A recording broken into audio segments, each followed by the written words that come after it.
Chapter 148. What does a master look like? To be honest, Ali was very curious about this master who saved the old man from the brink of death, but she didn't admire him at all.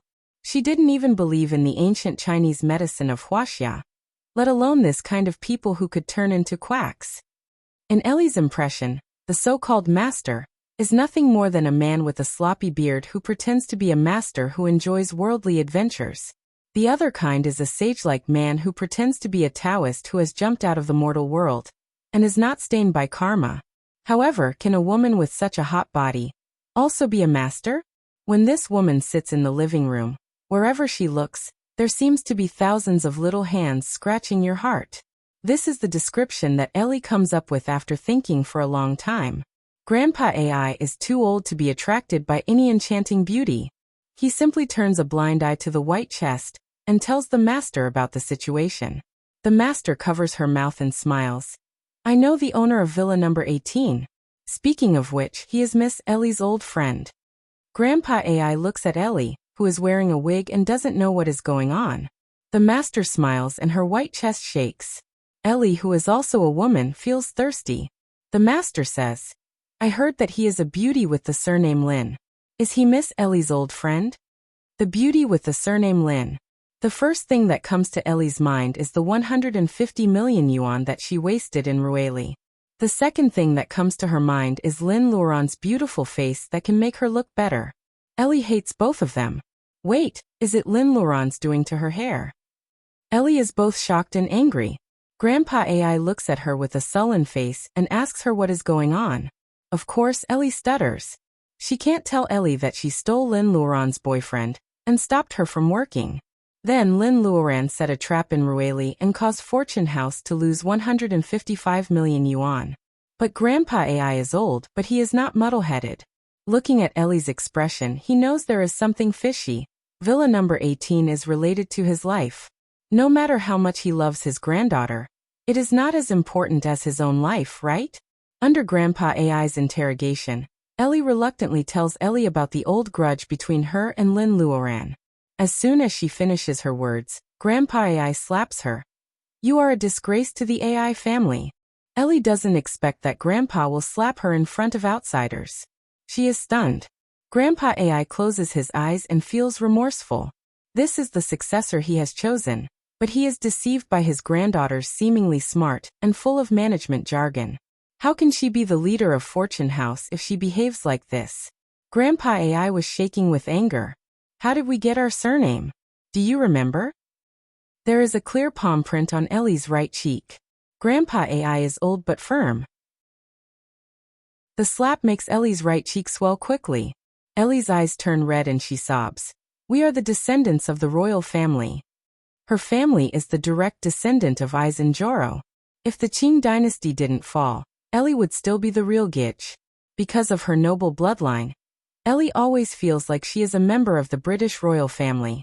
Also, because of the founding of the Qing dynasty, Ellie hates the state of Wuxia.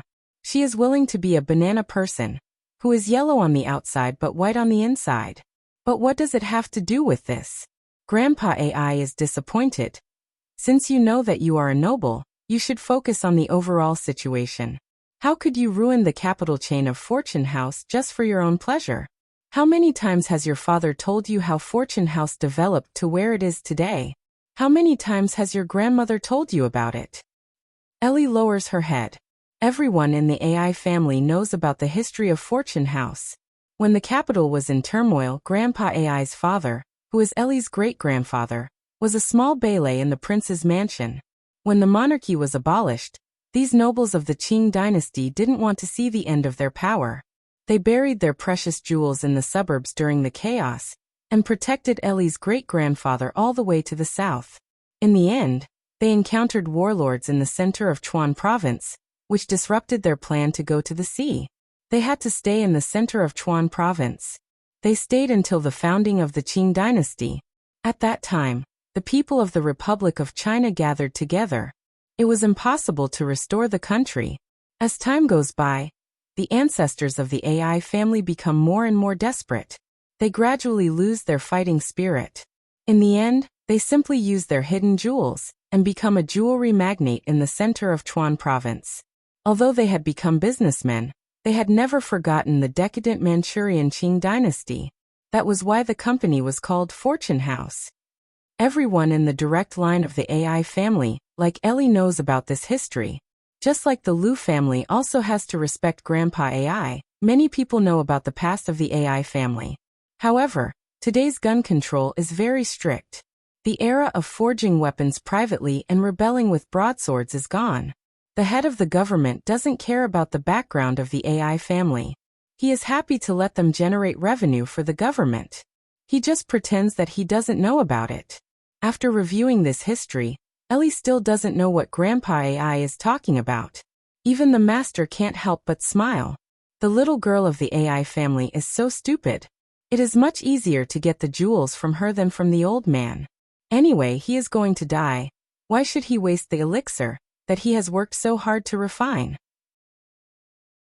The grandpa and granddaughter don't know that the mind of the master is quietly changing. Although Ellie's granddaughter is so stupid that Grandpa AI regrets it, he has already chosen this path. He has said in front of everyone that his granddaughter is the most like him when he was young. If he regrets now, it will be a slap on his own face. Grandpa AI cherishes his reputation so much that he can't bear the pain. He can only teach her in detail. How is your grandpa's reputation in the industry? Ellie's face hurts so much that tears are welling up in her eyes. She has to admit that Grandpa AI is a man of virtue and prestige. Grandpa AI snorts. Fortune House has destroyed many old stores over the years. Why doesn't anyone in the industry say anything? Ellie wants to say that it is fair and above board. She suddenly remembers that one year when she was still in junior high school, a bankrupt woman came to the door and hit her head in front of the big house of the AI family. At that time, Grandpa scolded his servants in front of the guests. He took the woman's hand and said that he would definitely solve the problem. 2 years later, in the autumn, the woman jumped from the 27th floor. The newspaper said that she took drugs and owed usury. No one suspected the AI family. Now that she thinks about it, there are many strange things in it. What did Grandpa do back then? Ellie suddenly shivers. Grandpa AI says in a flat and emotionless voice, "What's the big deal about robbing a man? Fortune House won't have many days if they don't fight for territory. But since you have done it, you should trample the original owner to death, so that she can never rise again." Ellie opens her eyes wide and looks at Grandpa AI. It seems that she has met her grandpa for the first time. She forgets the pain on her face. Seeing that the grandpa and grandpa are going to quarrel, the Grandmaster stands up and says, "I won't disturb you." He walks out of the number 7 villa and walks slowly along the cement-winding mountain road. Qingqing is a holy land of Taoism since ancient times. In the past, with her identity, she would have to take a detour when she steps into the territory of Mount Qingqing. Not to mention the Qingqing Taoist temple which is so close to it. But now, since the Tao of nature has abandoned these righteous people, she has nothing to fear. Just as Taoist Huizhu can sense her breath, she can also sense the so-called Tao of justice which she hates. What is righteous and what is evil? Now she can do whatever she wants. But these righteous people don't even dare to use their Reiki. Are they still cultivators? They are just a group of people who are struggling and waiting to die. They are not as free as she is. Thinking of this, the enchanting woman can't help but laugh. 20 years ago, she was still a waste cultivator abandoned by the mainstream cultivation world. Who would have thought that she would come back from the dead and be reborn? Those who had once trampled her under the mud would eventually fall from the altar under her hands. Thinking about it now, it is so ridiculous. She is only in the level of laying foundation, but she just made a conclusion about her life. Well, I will show you what a different life of cultivation is. The enchanting woman giggles. The incense burner in Huizhu's house suddenly bursts into fierce sparks. The incense made by young Taoist and has been ruined. The enchanting woman stops smiling. The gate of villa number 18 is already in sight. Goldie, who is hiding behind the villa, suddenly feels an inexplicable restlessness. It flaps its wings and makes a short and urgent cry, which awakens Lin Luoran, who is studying the prescription of boluses. Why, the wind suddenly blows. Is it going to rain? Lin Luoran remembers that her father is fishing in the lake outside the villa. She looks out of the window and sees that her mother has gone out with an umbrella hanging behind the door. Lin Luoran smiles and continues to study the prescription of boluses. Suddenly, she sees a woman in black on the mountain road. Which villa does she belong to? Lin Luoran is afraid that she will get wet in the rain. The woman in black raises her head. Lin Luoran has extraordinary eyesight. She sees a face that seems to be able to speak with her eyes. She has a charming figure, which is quite attractive. Bang! A muffled thunder suddenly strikes. It seems that a rainy summer is coming, as usual. The trees on the mountain begin to shake violently with the wind. The dark clouds in the sky are getting darker and darker. Lin Luoran can hardly breathe. Finally, Mr. Lin puts away the fishing rod under her mother's urging. Mrs. Lin murmurs and goes to find Luodong, who is still playing in the back of the mountain. Li Xier is holding Luodong's hand and running back happily. Chui still has a helpless expression on his face. He admires Li Xier for being able to play in the mud with a kid. This is a perfect and harmonious picture of family. Lin Luoran, who is staying in the room at this time, has no idea that sometimes a person's fate can be changed by throwing a small stone on this seemingly beautiful and calm lake. Plop! Luodong kicks a stone into the lake, and the water immediately disappears. A flash of lightning illuminates the dark sky. Bean-sized raindrops finally pour down. This is the first summer rain of the year. Young Master An is walking on a path in the mountain with a huge lotus leaf on his head. The leaf is not enough to shelter him from the heavy rain. Young Master An looks up at the direction of Lin's house.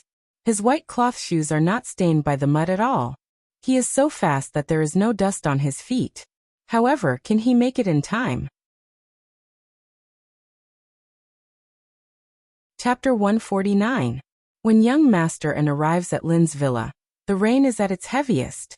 The iron thorns in the yard of the Lin family have already entangled the iron railings, making it difficult for young Master An to see clearly through the wall. He can only hear the sound of the rain hitting the glass window, which is like the feeling of big and small pearls falling on a jade plate, as described in ancient poems. Apart from that, the entire Lin's villa is very quiet.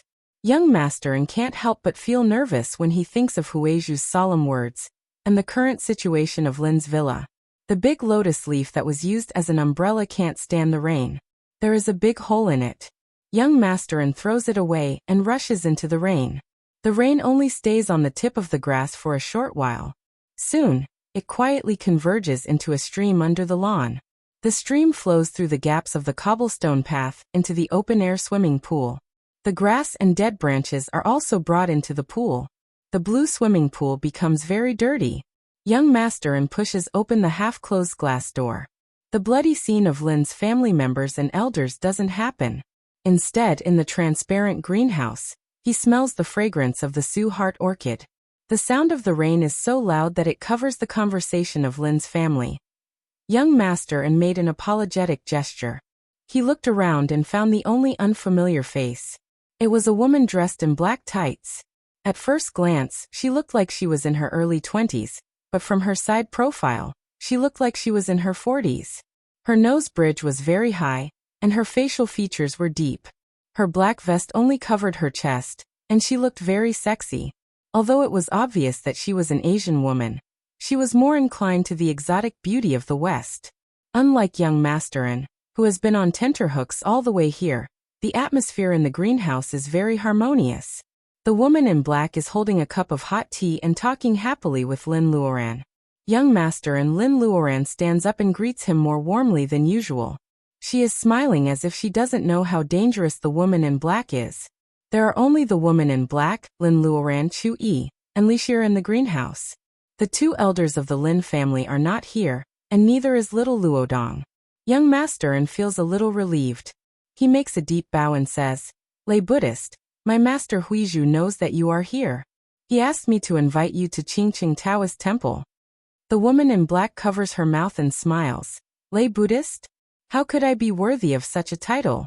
But since the Abbey Dean has invited me, I really don't dare to refuse." She put down the teacup. Her actions were very proper, but they were more charming than the others. Young Taoist and seemed to be in a hurry. He said that the woman in black was not in a hurry, but looking at his expression, he was too embarrassed to slow down. Lin Luoran keeps asking him to stay and walks him to the door in person. The woman in black and young master and each hold an umbrella and leave. When they walk out of the gate of Lin's house, the woman in black suddenly turns around and smiles at the big tree behind the house where Goldie is resting. Goldie, who is already very depressed, almost explodes again. What a rare golden hawk! The woman in black whispered to herself. Suddenly, she looked up and said, "Sister Lin, let's talk about the Tao of Bolus when I go to Qingqing Taoist Temple." Lin Luoran nods and smiles. When the woman in black and young master and are gone, Lin Luoran bites her lips and almost collapses. Chu Yi and Li Shi both thought that this woman was an ordinary person, and Li Shi thought so in the beginning because she didn't have the Reiki fluctuation of a cultivator. But it was this point that made people suspicious. Lin Luoran comes to Lin Luoran in the rain. At first, the dull Mr. Lin takes the initiative to greet her. He says that the rain is heavy and invites her to take shelter in the house. Then, cultivators like Chu Yi and Li Shi, who don't easily make friends with mortals, also have a good impression of her. Even herself, Lin Luoran's eyes turn cold. She also inexplicably invites Lin Luoran to the greenhouse. Mr. and Mrs. Lin go to the kitchen to cook hot pot. Lin Luoran doesn't realize that something is wrong until Lin Luoran serves her a cup of hot tea. Even though there are some amiable people in the world, not everyone is infatuated with her. Because people have different aesthetic standards, they will have different reactions to different people. However, the whole Lin family treats this woman in black like a friend they have known for many years. Chu Yi and Li Shi also love every word she says. Why are they so fascinated by what she says when she is just talking about some trivial things? There is only one explanation for all these unreasonable things. The woman in black is not an ordinary person. Lin Luoran is alert, but she doesn't dare to move. She doesn't even dare to use her spiritual mind to probe. If this woman really had a great background, and was really a cultivator, what was her purpose in coming to the Lin family? Is she just passing by, or does she have other purposes? While others are chatting and drinking tea, Lin Luoran is tormented by these thoughts, which make her restless. Fortunately, she has the experience in the Arctic. Now her body and mind are very close to water. Drops of water converge into an ocean, and water can also carry things. Otherwise, under the heavy pressure, Lin Luoran may not be able to hold on until young Master An arrives. Why does the superior of Qingqing Taoist Temple send in here at this moment? Is it because Lin Luoran holds the doors ill and feels a chill on her back? Before she knows it, her lapel has been soaked. Lin Luoran tries to calm herself down. If the woman in black is really here to cause her trouble, and even the superior of Qingqing Taoist Temple is afraid of her, it will be a blessing, not a curse. If it is a curse, she can't avoid it. At that time, Lin Luoran secretly clenches her fists. She is just running away with her parents. The woman won't vent her anger on Li Shi and the others. Lin Luoran makes up her mind and goes back to the villa. Standing on the stairs, Mrs. Lin is confused. She doesn't know why she was so enthusiastic to a strange woman. Seeing her daughter standing in the rain, Mrs. Lin shouts. Then she forgets about this strange thing and goes to call everyone to have hot pot. Lin Luoran smiles and pretends to be relaxed. She doesn't mention anything about the woman in black. After eating the hot pot cooked by her mother, Lin Luoran goes back to her room in the name of studying the prescription of bolus. Goldie sticks its head out of the window. The rain doesn't wet its feathers. Instead, its golden feathers are even cleaner. Lin Luoran touches Goldie's head and takes out a 7-star grass to feed it. Goldie swallows it lazily and turns its head from time to time. It doesn't go to the mountains to hunt for food like it used to, nor does it fall asleep. It seems to be restless. Goldie, do you also feel restless? When will the rain stop? Lin Luoran touches the bead on her wrist. She doesn't pay any attention to the prescription of bolus on the table. If she runs away now, the smell of her family will be washed away by the rain. Goldie is fast, and it can take her parents away. It won't be a big burden to take Mr. and Mrs. Lin along with Luodong. Lin Luoran has the sword of bright snow. She can fly on her sword and it won't be slow. However, Why does the superior of Qingqing Taoist Temple fight for the Lin family? Even if he does, how long can he buy? Lin Luoran sighs while touching the bead. She looks out of the window and has a panoramic view of Mount Qingqing. On the green land under the shade of trees, the rain never stops, and even the sound of insects and frogs is gone. Chapter 150. At 8 o'clock in the evening, the rain that had been falling for hours finally stopped.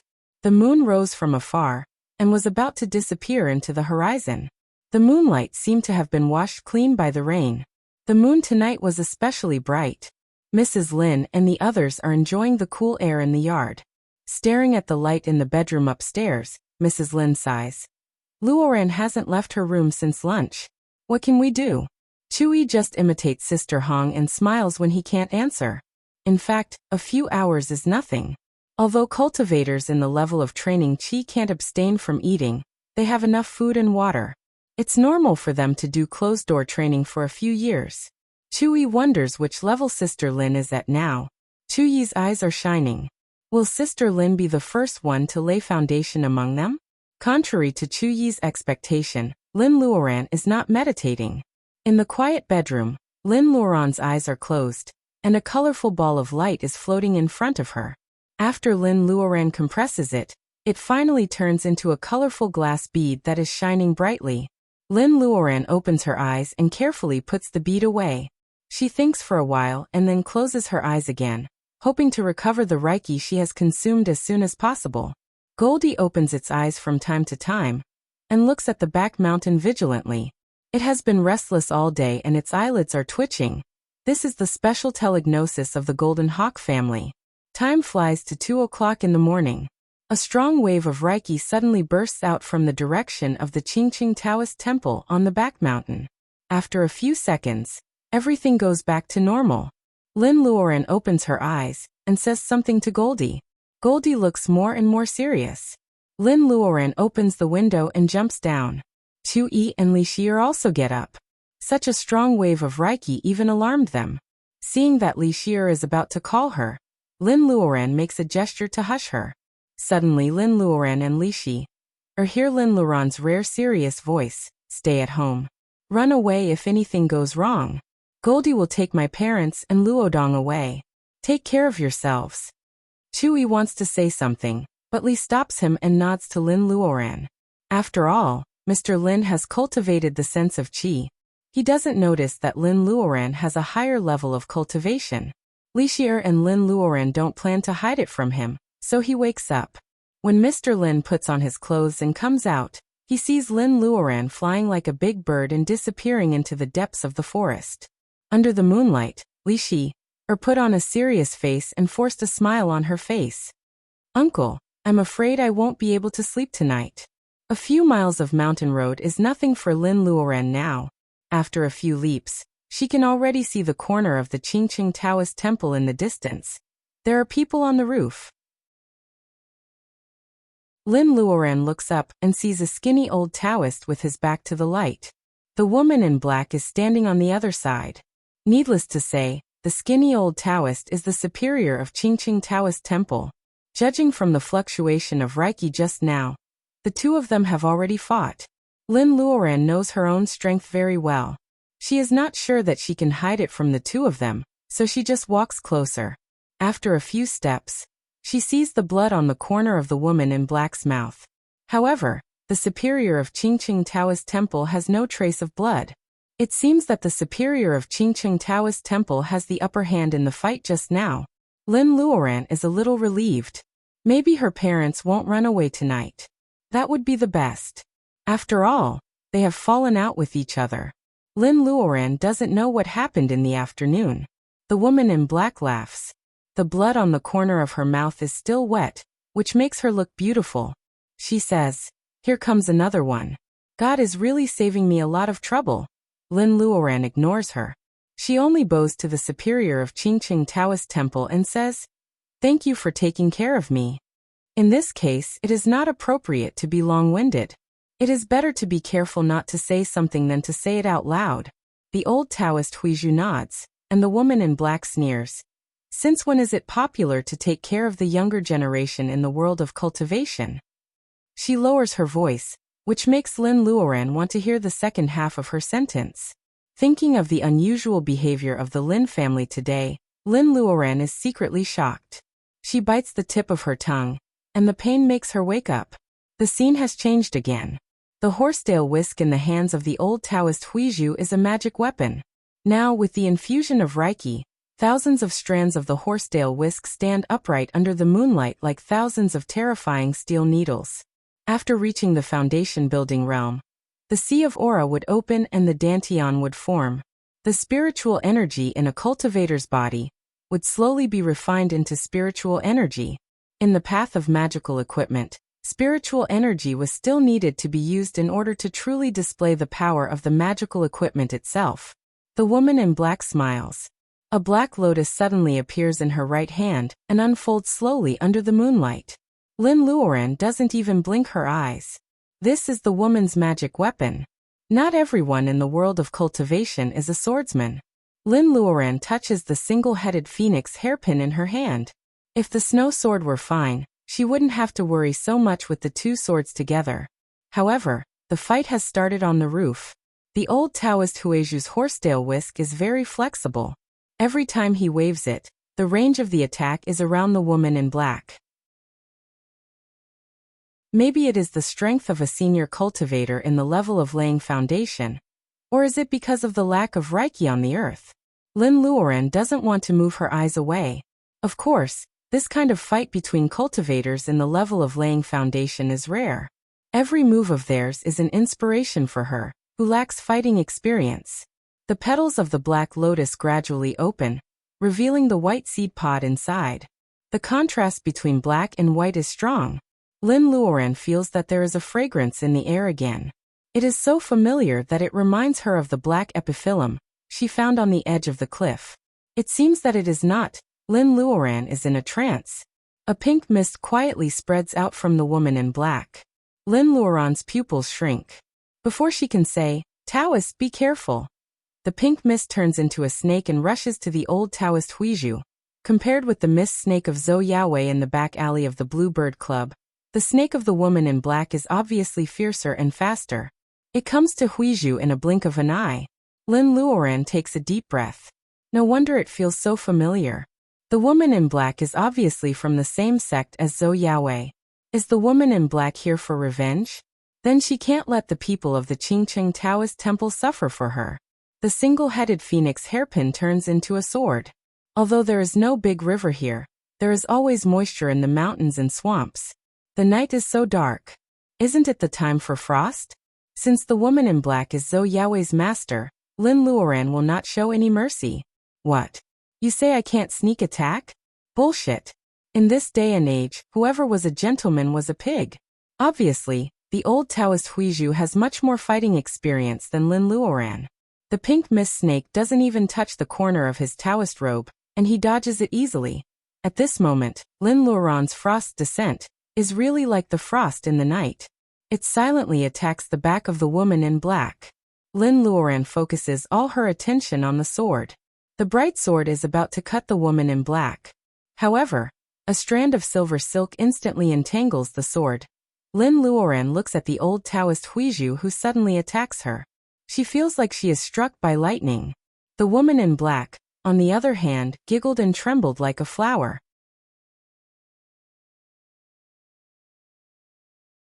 Chapter 151.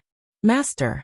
While the old Taoist Huizhu is fighting with the enemy, the few apprentices of the Qingcheng Taoist temple are watching the fight in the yard.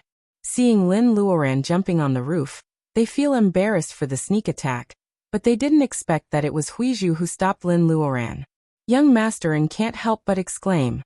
Lin Luoran feels like she is struck by lightning, but the woman in black giggles. She is attracted by Anne's master again. The woman in black laughs. What a handsome little Taoist. The black lotus flew out of her hand and expanded with the wind, instantly enveloping young master and in the courtyard. Before the latter could retaliate, he was wrapped up by the layers of petals. When the lotus returned to the woman's hand, it was still the size of a normal flower, but young master and was nowhere to be seen. No one expects that the woman in black suddenly changes her target. Even the old Taoist Huizhu who stopped Lin Luoran has no time to save his apprentice. Lin Luoran is a little relieved. Seeing Huizhu stop her, she thinks that Huizhu and the woman in black are in cahoots. Lin Luoran has a lot of secrets and feels guilty as a thief. Seeing that the woman in black has caught young Masterin, Lin Luoran is less suspicious. But why did Huizhu stop her? Huizhu's horsetail whisk has already left her sword, and he is attacking the woman in black. Lin Luoran looks at his face and finds nothing unusual. There must be a reason for what happened just now. But before figuring it out, Lin Luoran doesn't want to fight again. On the surface, it seems that the woman in black is here to avenge Zhou Yaowei. But why didn't she do it in Lin's villa? Everyone will be confused by her when they are defenseless. Isn't it the best time to catch them all? The relationship between her and the superior of Qingqing Taoist Temple seems to be special. Lin Luoran reviews her interactions with people since she stepped into the world of cultivation. It is impossible for her to be flawless, but she never shows off. If everything, from the superior of Qingqing Taoist Temple taking care of the Lin family to the fight under the moonlight, is for some purpose, then it is too big of a trap. It can't be. Lin Luoran holds the bright sword tightly. Huizhu says in a low voice, "You still can't get over it. Let him go." Sure enough, they knew each other. The woman in black wiped the blood from the corner of her mouth. Her eyes were so charming that they almost dripped water. Let him go. This little Taoist cultivation is not bad. After refining him, he will become a pretty good spirit pill. Why should I let him go? Before Huizhu says anything, Lin Luoran almost vomits. She remembers that the woman in black said she wanted to discuss Tao of Bolus with her before she left. It turns out that her Tao of Bolus is to make boluses with living people. Huizhu sighs. 8 pieces of yellow paper fly out of his hand and rush to the woman in black. Looking at the familiar scene, Lin remembers the yellow paper that Wen Guanjing threw out when she fought against him for the first time. Is this a magic figure?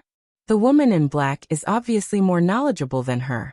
She quickly retreats, but the 8 pieces of yellow paper are like maggots in a tarsal bone, sticking close to her body.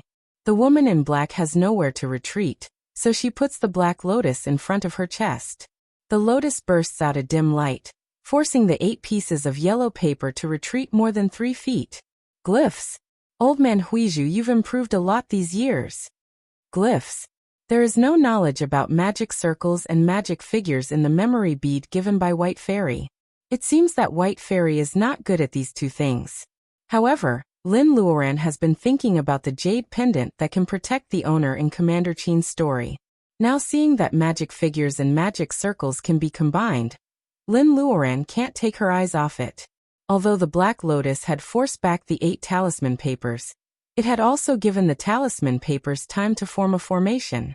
The 8 talisman papers each took up 8 directions. When they intersected, the bewitching fragrance of the woman in black was first isolated by an invisible force. Huizhu's intertwined fingertips seemed to have 8 invisible lines connecting with the ends of the figure paper. Under his command, the figure paper keeps moving and occupies more advantageous positions. How could the woman in black be willing to be restrained like this? She looked at the array formation and saw that it had yet to make its killing move. She knew nothing about array formations, so it was undoubtedly a fool's dream to think that she could find the eye of the array. In addition to the eye of the circle, there is another way to get out of the circle, which is to break it by force. Lin Luoran is watching on the side. The figure paper is dancing around the woman in black. Then the woman in black seems to lose her direction. She can't touch the figure paper, which is only a few feet away from her. Instead, the more she struggles, the more wounds appear on her body. With her fair skin, the wounds all over her body become more obvious. In fact, from the perspective of the woman in black, there is no figure paper in front of her. Even the enemies on the roof of the green forest are gone. All she can see is the boundless strong wind and killing intent. The wind is like knives cutting flesh. The woman in black sneers. This is the shameful righteousness. Doesn't it have such a cruel magic circle? The black lotus in her hand is glowing. The woman in black murmurs. The outermost layer of the black lotus petal falls off. Old man Huizhu, I know you can hear me. If you don't let me out, I will make that little Taoist into a blood elixir. Huizhu can't help sighing. What a sin. Lin Luoran is a little worried. This woman seems to be mentally ill. In fact, the woman in black just wants Huizhu to say something to determine the direction. She doesn't want to think about, what a sin. The pain on her body is so much easier than when she was reborn. The woman in black doesn't care about such a killing magic circle at all. She closes her eyes and senses for a while. When she opens her eyes again, the natural charm appears again. Lin Luoran is shocked. She sees the petal that fell off from the woman in black fly out and hit the figure paper one after another. The collision is silent but earth-shaking. Boom! The yellow paper can't stand the continuous attacks. There are cracks on the figure paper, and the figure circle is on the verge of collapse. Seeing that the magic circle is unstable, Huizhu takes out a new figure from his sleeve. When he is about to stabilize the magic circle, the woman in black shakes the lotus and a man falls to the ground. The man's eyes are closed and it is hard to tell whether he is dead or alive. It is young Taoistan who was caught earlier. Huizhu can't help but stop. The woman in black kicks young Taoist into the unstable figure paper. The invisible wind instantly cuts young Taoist in dozens of bloody wounds. Even Lin Luoran can't bear to hurt him, let alone Huizhu, who is his direct disciple. Therefore, Huizhu can't bear to throw away the figure paper in his hand. The woman in black laughs again.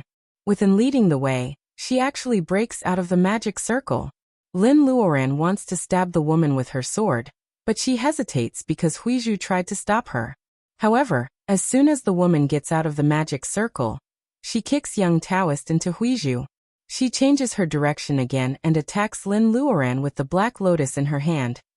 Lin Luoran raises her hand and blocks the black lotus with the bright sword. The lotus is not made of metal or stone and feels soft. It turns out to be a real flower.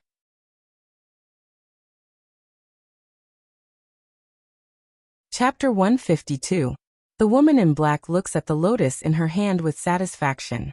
She looks at the direction of Lin's villa and covets the golden hawk. She is about to put the hawk away when a long roar comes from the distance. A figure with the moonlight on his back comes down from the sky. Hearing the roar, the woman in black's expression changes. She turns around and a cloud of blood rises. She disappears in an instant. The man catches up with her. His hair and beard are all white, but his face is ruddy. Lin Luoran would be surprised if she were here. This man is Grandpa Mu, who is far away in the capital. Where is she? Grandpa Mu gets off the plane from our city and rushes all the way here. He sees in Huizhu's apprentice, lying on the ground covered with blood. However, the person he wants to catch is nowhere to be seen. She ran away. Huizhu feeds in a pill and asks his apprentices to carry him back. He says calmly, she also took Lin Luoran away. Grandpa Mu sweats profusely. You just let her be taken away? If her master knows about it, how can we explain it to him? Huizhu lowers his eyelids and throws the horsetail whisk in another direction. He says as if nothing has happened. Isn't her background a mystery? I want to see how strong she is and how she is going to get out of trouble. If she doesn't have any treasure to protect herself, why should we care about her master's strength? Huizhu's words are reasonable, but Grandpa Mu sighs. He is not as open-minded as Huizhu. There are fewer and fewer talents like Lin Luoran in the world of cultivation. Why should they lose one for nothing? Huizhu walks away. He doesn't want to say anything. However, looking at Brother Mu's angry face, he explains calmly. She is using the blood escape. We can't catch up with her. Grandpa Mu looks like he just swallowed a fly. The blood escape. It has only been 5 years since the last time, but she can already use such a high-level thing. She must have made many elixirs in the past 5 years. Every time Grandpa Mu thinks of the past, he is filled with regret. However, in this world, if there is medicine for regret, maybe many things will have a different result. What Grandpa Mu suddenly remembers is that his grandson Mu Tiannan likes to frown when no one is around, even though he is always smiling. A person with a firm mind was most likely to have an obsession in their heart. There were good and bad people with such temperaments. They could become immortals with a single thought, but they could also become demons with a single thought. Even if they were the so-called heaven-blessed ones with Taoist root, how difficult would it be for them to seek a strand of immortal fate in the current chaotic mortal world? Grandpa Mu is over 150 years old. He feels helpless in the moonlight. He looks at the direction of Lin's villa. Do they know that their woman is taken away by a devil? What responds to Grandpa Mu is the angry cry of the golden hawk in the silent moonlight. Goldie is born to be sensitive to evil qi. Suddenly losing Lin Luoran's breath, Goldie's heart is in danger. Li and Li are not its master. How can they order it to do anything? Goldie screams and spreads its wings. It flies to the sky and chases after Lin Luoran's breath. Grandpa Mu looks at the direction in which the golden hawk is flying. He hears that the hawk is a little strange. Is it going to find its master? When Lin Luoran wakes up again, she is in an underground palace full of blood.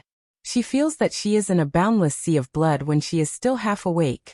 When she opens her eyes, she finds that the scene in front of her is far more terrible than her dream. There is a rolling pool of blood 2 steps away from her. The strong smell of blood tells Lin that it is not dye, it is human blood. Lin Luoran feels so weak that she can't get up. She looks around and sees the whole place. Speaking of underground palaces, she has only been to 2 of them in her life. The first one is the underwater palace of the dead woman in white in the secret land. It is a mausoleum, but there are lotuses everywhere. What disgusts Lin Luoran is that there is also a broken lotus in the blood pool. Lin Luoran can only see the lotus leaves but no flower. Is the lotus in the hand of the dead woman in black from this pool? It is a black lotus growing in the blood pool. Lin Luoran can't help but shiver. Lying on her side, Lin Luoran turns her head and sees the top. This place seems to be much smaller than the underground palace of the dead woman in white. However, there are winding cracks on the walls. Blood is oozing from the top to the surrounding walls. The blood does not drip down. Instead, it converges in the blood pool and becomes a part of it. Drip. A drop of something cold falls on Lin Luoran's cheek. Lin Luoran looks down. It turns out that not only the ceiling and the walls are covered in blood, but also the whole room. Half of Lin Luoran's body is in a pool of blood. Her green dress is stained with blood. The color of the blood makes people want to throw up last night's dinner. Lin Luoran feels weak all over. She doesn't know how long she has been lying here. Lin Luoran has experienced this feeling of helplessness from Zhou Yaowei in the alley of the Blue Bird Club. Needless to say, this is the doing of the dead woman in black. Come out! Where are you? Lin Luoran shouts. She thinks she is shouting, but in fact, her voice is as low as that of a mosquito.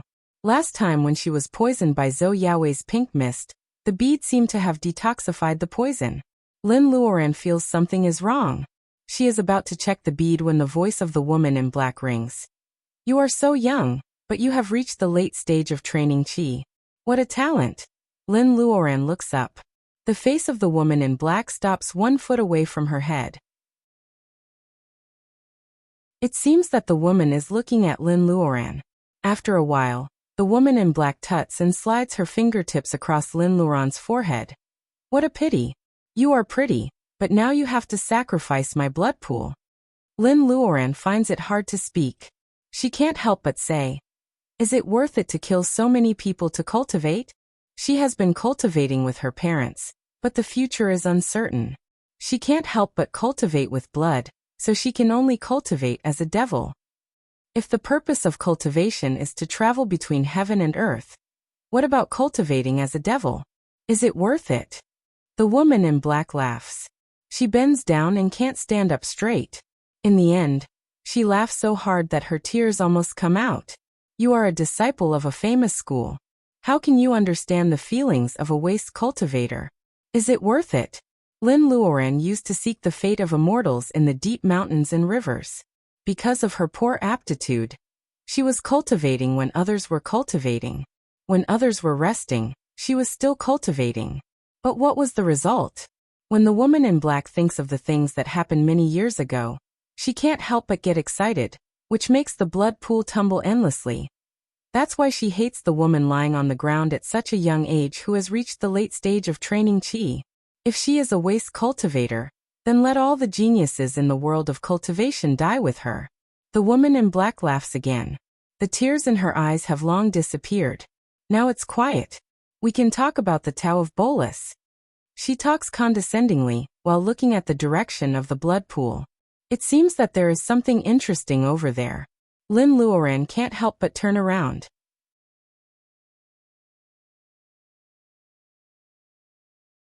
Chapter 153. In the quiet and bloody underground palace. A woman in a green dress is lying in the middle of the palace. She is covered with blood and there is a wound on her right wrist. Blood is dripping into the blood pool. Lin Luoran smiles bitterly. It turns out that she has been bleeding. No wonder she is even weaker than when she was poisoned by Zhou Yaowei's pink mist. It seems that she is not only poisoned by the pink mist, but also lost too much blood. The woman in black wants to discuss Tao of Bolus with Lin Luoran in this situation. Maybe she wants to refine herself into the so-called elixir. Where is this place? Lin Luoran asks reluctantly. In fact, she is not in the mood to talk. She just wants to buy time. Lin Luoran didn't know whether the woman in black didn't see through her thoughts, or she didn't care about her little tricks. The black lotus was thrown into the blood pool by the woman, and it grew back in the pool. The blood water flowed up and quickly repaired the broken part. The lotus stem was transparent and hollow inside. Lin Luoran could still see blood gurgling up. After the petals were full of blood, not only did they stretch out, but they also grew bigger and bigger, revealing the lotus seed inside. When it was just enough for one person to sit on, the woman in black jumped on it and sat cross-legged. Her eyes were drooping, and a lot of hostility dissipated. She looked like a benevolent Shuraguanin. This is a good place that can't be found anywhere else in the state of Wuxia. The woman in black blinked her eyes, and her charm and hostility faded a lot in an instant. There is no other place in the entire state of Wuxia where there is such a pool of blood and such strong hostility. Lin Luoran feels dizzy because of excessive blood loss. She feels that she has a vague idea, but she can't push the window open. The woman in black smiles brightly and changes the topic. Let's talk about Tao of Bolus. While talking, Lin Luoran has checked her Reiki. As expected, she can't use it. She can use her spiritual mind, but she can't contact the bead. This place is really weird. The woman in black covers her mouth and smiles. You don't have to waste time. This place restrains everything. What's the point of struggling? Don't worry. I won't kill you now. I will put you into the alchemy furnace when you are still breathing. I heard that you are the only inheritor of Tao of Bolus. Do you think it's creative of me to use a human as an elixir? Man as pill. This pool of blood was all used by this black-clothed woman to refine pills. Before her, just how many people had died here? Though she can't contact the bead, Lin doesn't feel completely hopeless. The woman in black says that everything can be restrained here, but Lin Luoran doesn't believe it. If there is such a place, it will never appear in the secular world. Everything in the world is balanced. Such a place against nature is thousands of times more abnormal than the sacred pearl. But now, she can still use her spiritual mind, so the woman in black's argument falls apart. Lin Luoran feels more confident now that she can use her spiritual mind, especially when she sees the universal sack hanging on her waist. Seeing that Lin doesn't answer her question for a long time, the woman in black is not worried. As time goes by, Lin will only get weaker and weaker, and then she won't be able to do anything. There is no need for the woman to worry. The black-clothed woman grabbed the blood pool, and a small jelly-like blood clot appeared in her hand. She casually tossed it into her mouth. For Chairman AI, this kind of blood clot is a life-prolonging elixir, but for the woman in black, it is just a snack like peanuts and sunflower seeds. Thinking that her blood is also flowing into the blood pool, Lin Luoran becomes weaker and weaker. She only has one chance. If she doesn't seize it, she will really die here today. When would be the best time to do so? Lin Luoran clenches her left hand. She just moves a few fingers, but her neck is covered with fine sweat because of this slight movement. The woman in black on the lotus throne stares at the only lotus leaf in a daze. It seems that she has forgotten about Lin Luoran. The opportunity is hanging by a thread. Should she move or not? Mountains were often worshipped by the ancients to satisfy people's spiritual sustenance. The head of all the mountains in a region was called Ancestral Mountain, in ancient times. In the old days of Jinling, Mount Zhong was such a landmark. Many years ago, Mount Zhong was called Jinling Mountain.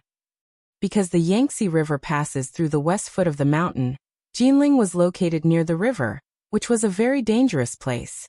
Therefore, King Weiwang of Chu chose this place to build Jinling, hoping to conquer the world with the help of the natural moat of the Yangtze River.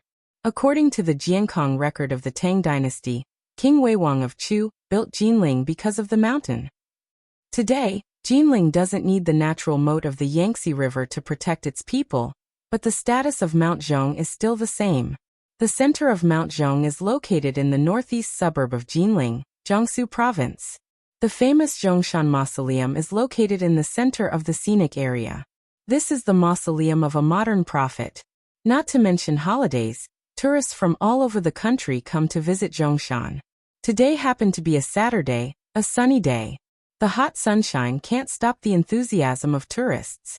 The steps of Zhongshan Mausoleum are crowded with people. This is a very common summer noon, but tourists of Zhongshan Mausoleum will never forget this noon and today's Zhongshan Mausoleum for many years to come. First, a family of tourists who were resting by the side of the stairs suddenly realized that there was a patch of shade above their heads, as if someone had opened an umbrella above their heads. The family was still confused, but the tourists opposite them screamed as if they had seen a ghost. An old lady who is over 70 years old is brought to Zhongshan Mausoleum by her son and grandson. Now she is so nervous that her heart shrinks and she can't even speak. Eagle. The little girl, who is 4 or 5 years old, is still learning to read by looking at pictures. Seeing the eagle, she claps her hands and giggles. Children can recognize things by looking at pictures, but they don't know the exact size of the eagle. However, the little girl's mother is different. Hearing her daughter's laughter, she covers the little girl's mouth and steps back. She wishes that the eagle didn't hear her daughter's words. How can there be such a big eagle in the world? Not to mention that this giant eagle is shining like gold. What is this? Is this a picture of the legend of Condor heroes? Bullshit. Cut the crap. Take pictures. The first to react are the young people who are not afraid of anything. These boys in skinny pants and girls with panda eyes are using the latest and most fashionable mobile phones. With the sound of kacha kacha, no one knows how many photos of the golden eagle have been taken from the front and side. The tourists woke up from their stupor and took out their filming equipment. They didn't want to be left behind and started filming. The golden eagle is standing on the stone fence. Because of its fast speed, it seems to appear in people's eyes all of a sudden. With its wings down, it is as tall as 2 people from head to toe. No one has ever seen such a magnificent golden eagle. Is it the legendary beast of Wuxia? At this moment, even the young people who love to use the Martian language are eager to read the information. Who can tell them what this golden eagle is? Seeing that the golden eagle is quiet, the crowd is moving closer and closer. Goldie looks down at the surging crowd. This kind of gray and turbid human flesh is not its cup of tea. Compared to that, it would rather eat the fruit provided by its master. However, its master's breath disappears here. Where can it find him?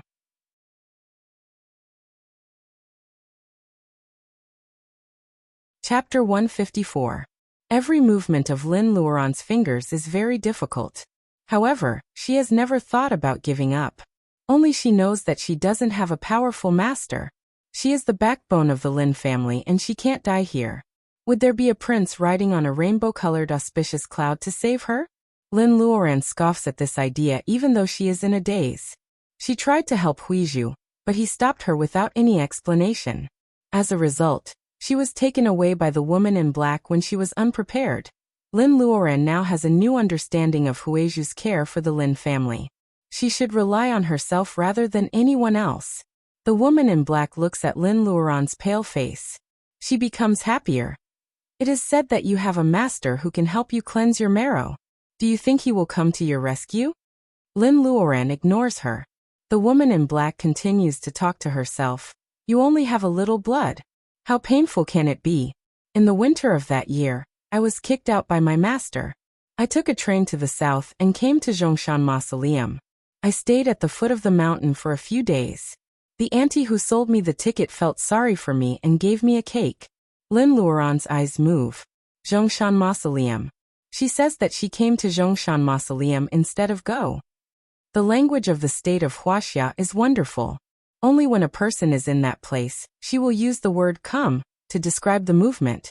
Is this the Zhongshan Mausoleum in Jinling City? Lin Luoran kind of understands what the woman in black means when she says that she can't find a good place in the state of Wuxia. For the woman in black, this is a good place to practice her evil skills. For more people in the state of Wuxia, this place represents the suffering of a nation. There is so much blood, but not all of it is from the people killed by the woman in black. This blood pool is even more wonderful than you think. Who would have thought that the blood of the commoners would gather in the underground palace under Mount Zhong? This place is supposed to be a good place with good feng shui, which is why the lotuses can grow naturally. But now, the entire blood pool is filled with the hostility of hundreds of thousands of people. Tell me, who would dare to be presumptuous in such a place? The more the woman in black talks, the prouder she becomes. This is not only an exception for Lin Luoran. Everyone who is made into an elixir will listen to the history of the woman in black and the origin of the blood pool before they die. She liked to see them slowly lose blood and helplessly watch as they walked towards death. She liked to see their lips trembling and the corners of their eyes twitching because of fear.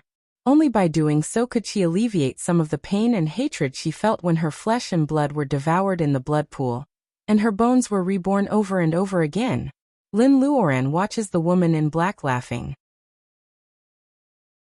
This is not the best time, but she has lost too much blood. If she doesn't seize this opportunity, she may fall into a coma later because of the excessive blood loss. The opening of the universal sac moves. A colorful bead rolls down from it and falls into the blood on the ground. The bead is stained with bright red blood. Lin Luoran is not worried. Instead, she is happy. This way, she can't attract any attention. The woman in black is still talking. Lin Luoran feels more and more dizzy. Under the control of her spiritual mind, the colorful bead slowly floats to the lotus seat where the woman in black is sitting. 20 feet, 10 feet, 8 feet, 3 feet. Less than half a foot, the bead is already under the lotus seat. Lin Luoran moves her right hand. The woman in black is unconscious a moment ago, but the next moment, she moves her hand and takes the bead in her hand. Is this what you used to save your life? The woman in black laughs sarcastically with the bead wrapped in a mass of bloody light. These so-called cultivation geniuses are so silly and adorable. Do they really think that Lin Luoran knows nothing about what is happening right under her nose? Lin Luoran tries to smile.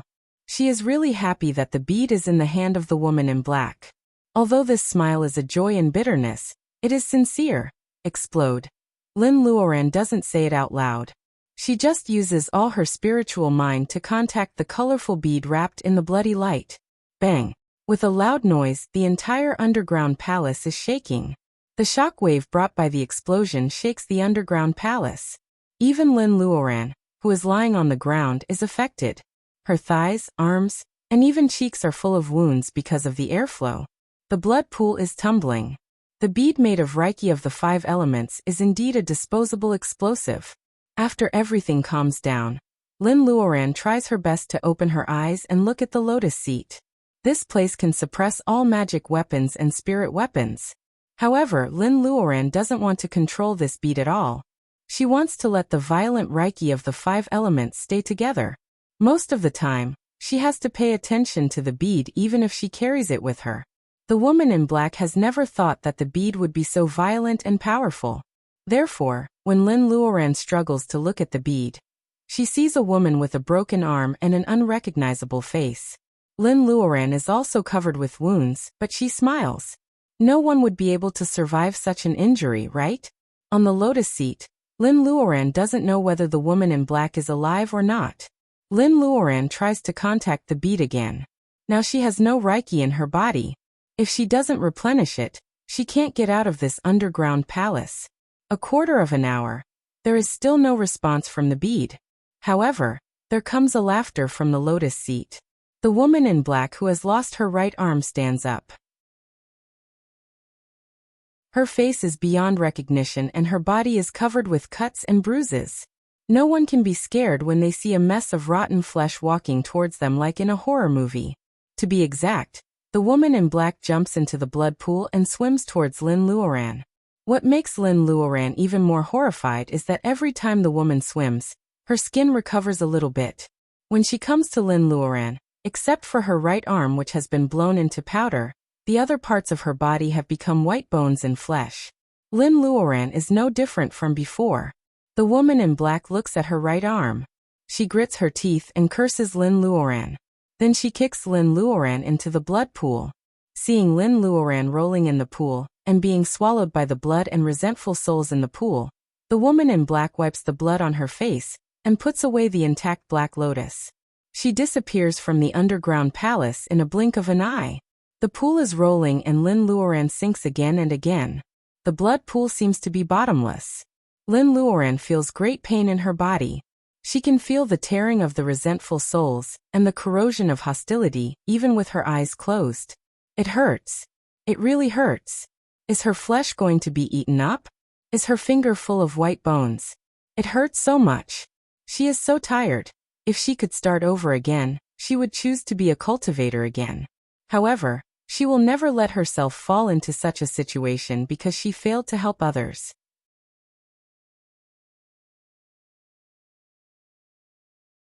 Chapter 155. Goldie's appearance in Zhongshan Mausoleum soon spreads all over the internet with the help of instant sharing tools such as Weibo. One netizen can say that it is photoshopped. However, when dozens or even hundreds of netizens take photos from different angles and upload them, Goldie's existence is beyond doubt. In the crazy rebroadcasting, Goldie soon becomes popular. People are shouting the mysterious hawk of Wuxia more and more. The TV station in Jinling takes action immediately. The golden hawk sometimes hovers over Zhongshan Mausoleum, and sometimes rests on the roof. The TV station takes a lot of photos and invites a zoologist and a scholar who studies Wuxia legends to make a special documentary. The TV station works fast. It only takes them 2 days to film, invite guests and edit the documentary. However, when it is about to be broadcasted, they receive a notice from their superior that it cannot be broadcasted. Although anti-harmony has always been strong, how can she be harmony with a golden hawk? The journalists are confused. However, they receive the order to keep the documentary to themselves. They can only suppress their doubts and hide the documentary. In fact, everyone has the same question. Is this the mythical beast in Wuxia legends? The crazily reposting on the internet does not stop soon. People find that the golden hawk seems to have settled down in Zhongshan Mausoleum. Except for hunting in the nearby mountains, it only hovers over Zhongshan Mausoleum or rests on the roof. It never leaves this area. What on earth is it looking for? This is probably the question that comes to everyone's mind when they see Goldie. In order to see the legendary hawk, the number of tourists to Zhongshan Mausoleum soars. People find that the golden hawk does not attack or fear humans. As time goes by, it gradually becomes a scenic spot in Zhongshan Mausoleum. Some tourists bring raw meat with them. However, the golden hawk is not a monkey on mountain. It doesn't care about the meat brought by tourists. It would rather hunt for food by itself than eat a piece of meat or bread from tourists. Under the sun, its feathers look like pure gold. The fact that it doesn't eat food given by tourists soon sets off a frenzy on the internet. Goldie soon becomes a new totem worshipped by some young people. Suddenly, scholars who study Wuxia legends which have been neglected for a long time become popular. Although the TV station does not allow people to advertise, it is still discussed by word of mouth and on various forums. In the villa of Lin's family on Mount Qingqing in our city, Li Shi is browsing the internet. Luodong sees it and asks Goldie. Li Shi covers his mouth immediately, signaling Luodong not to say it out loud. Sister Lin has been missing for half a month. Mr. Lin knows something about what happened that night, but he is hiding it from Mrs. Lin. Li Shi also knows something from her master. Her master asks her to return to the school as soon as possible in case something happens, but Li Shi doesn't want to go back. It was as if a devil cultivator had suddenly appeared in the cultivation world, and was specifically targeting small cultivators. For a moment, everyone was in a state of panic. I heard that Sister Lin was taken away by an evil cultivator. Li Xier cheers herself up. If she leaves the Lin family now, Sister Lin's parents will be in danger. The Taoist master of Qingqing Taoist Temple, who doesn't want to save the Taoist master, has been classified as a bad guy by Li Xier. 20 days after Lin Luoran's disappearance, Baojia moves in. Baojia starts to practice the breathing technique that Lin Luoran learned from Master Jia and taught her parents. Baojia puts aside her jewelry design work and devotes herself to cultivation. 30 days later, Mrs. Lin sees the news about Goldie on the internet. She closes the internet and cries. However, she doesn't tell anyone that she already knows about Goldie. Lin Luoran once said that she is Goldie's only master. How can a sensible girl like Lin Luoran suddenly disappear in the middle of the night? Goldie hovers outside every day like a wild bird. Mrs. Lin is worried, but she doesn't dare to plan for the worst. 3 months later, Luodong enters a public elementary school in our city according to Lin Luoran's original arrangement. Mrs. Lin, Mr. Lin, and Li Xier take turns to live in the city so that they can take care of Luodong, who is still suffering from autism. Half a year later, Chui can't bear the pressure from the school, and says goodbye to Lin Luoran and Lin Luoran. Though he says that he is going back to visit his family, Li Xier's contemptuous eyes make Chui blush. How can Sister Li not know the real reason why he is leaving? Chui feels that he is running away. In a hurry, he looks back at the iron thorny wall of Lin's house, and feels a sense of shame in his heart. It sprouts and grows quickly, entangling Chuyi's peaceful heart. He is a deserter. Chui says this to himself, but he doesn't know that many years later, his departure today will make it impossible for him to step into this special villa of Lin's. Some people are separated by a chasm. Those above them are the clouds in the sky, and those below them are the mud on the ground. Soon after Chui leaves, when Guanjing comes back from a task abroad, he doesn't expect that 9 months have passed since they parted in the secret land. He thought that he would see Lin Luoran again. However, what he hears is that Lin Luoran has disappeared again. This time, Lin Luoran's disappearance is much more dangerous than the last time. 7 months after Lin Luoran's disappearance, Wang Miao gave birth to a daughter. Maybe because the skin beauty bolus has cleared the toxins in her body. The daughter is nourished by Reiki.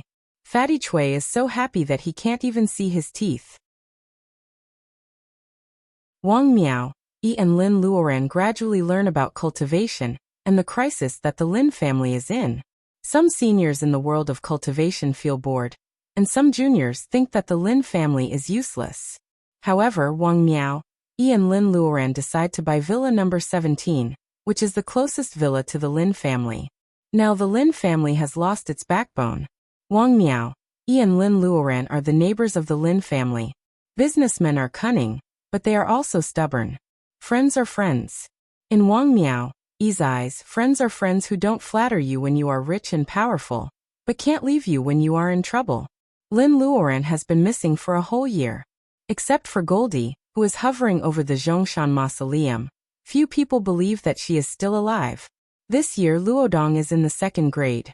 He gets good grades, but he is a loner in private. In the winter of that year, he saved his 2 sisters from the bad guys. One of them only knows how to cultivate all day long, and he hasn't seen the other for a long time. This year, the Lin family sells 2 more villas. The housekeepers rarely see the masters. They are always crazy about the masters. It is said that the masters are all handsome and rich. How can they not be attracted? This year, the chairman of the Fortune House, who has been renting the number 7 villa all year round, dies of illness. Miss AI becomes the new chairman of the Fortune House.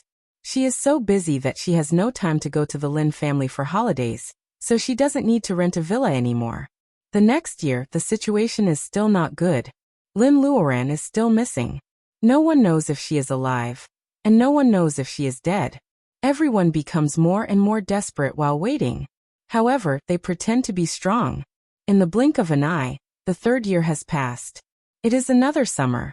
Luodong is on summer vacation, so everyone doesn't have to go to the city to take care of him. The peaches in the Lin family's villa are full of big and red fruits again. The optimized seeds planted in the old days have been harvested batch after batch of vegetables. Iron thorns cover the entire wall. The vines are ugly, but there are strings of small purple flowers on them. If the Lin family's villa is not hidden in the deep mountains and clear water, it will definitely cause a lot of discussion. Mrs. Lin picks some tomatoes and prepares to make soup for lunch. Li Xier and Baojia come together and push Mrs. Lin to a shady place to stop her from cooking. Looking at the two girls who are getting closer and closer to each other, Mrs. Lin sometimes has an illusion that she lost a daughter and God gave her two more. But my Luoran, where are you?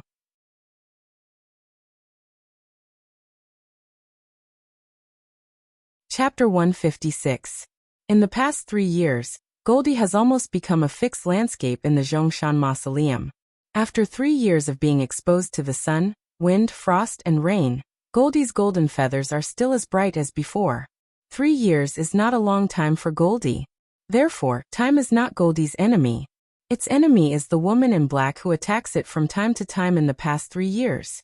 If Goldie is not as fast as an arrow and its indestructible golden feathers, it may have become the so-called elixir of the woman in black.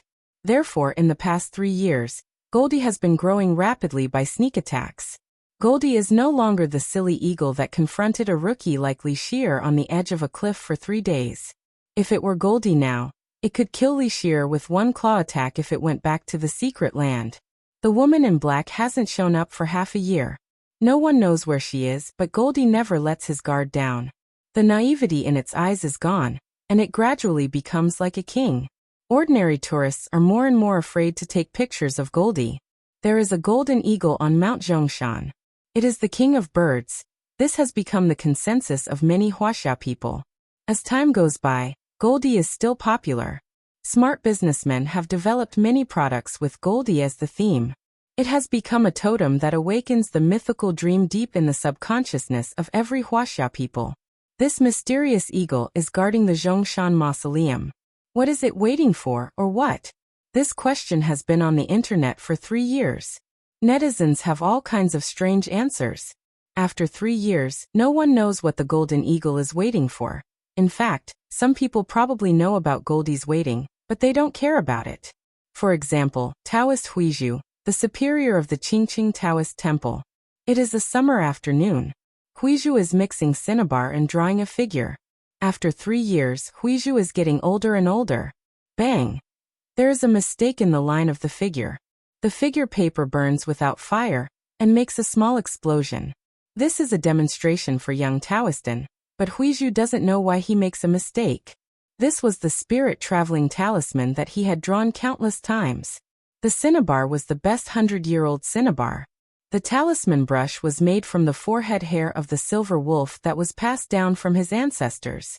The talisman paper was made from the essence of plants.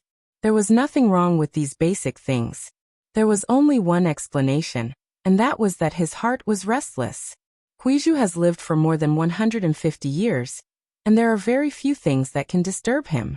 What will it be this time? Young Taoistan thought in confusion. Although it was a little disrespectful, there were probably not many people who knew what happened 3 years ago better than him. Because of Huizhu's failure, and is a little distracted. He can't help but look at the direction of Lin's family. In fact, what the Abbey Dean did was just standing by, which is not evil. However, and feels embarrassed, which makes him too embarrassed to go to Lin's family for the next 3 years. Huizhu once said that a master of a school doesn't need too many mortal feelings.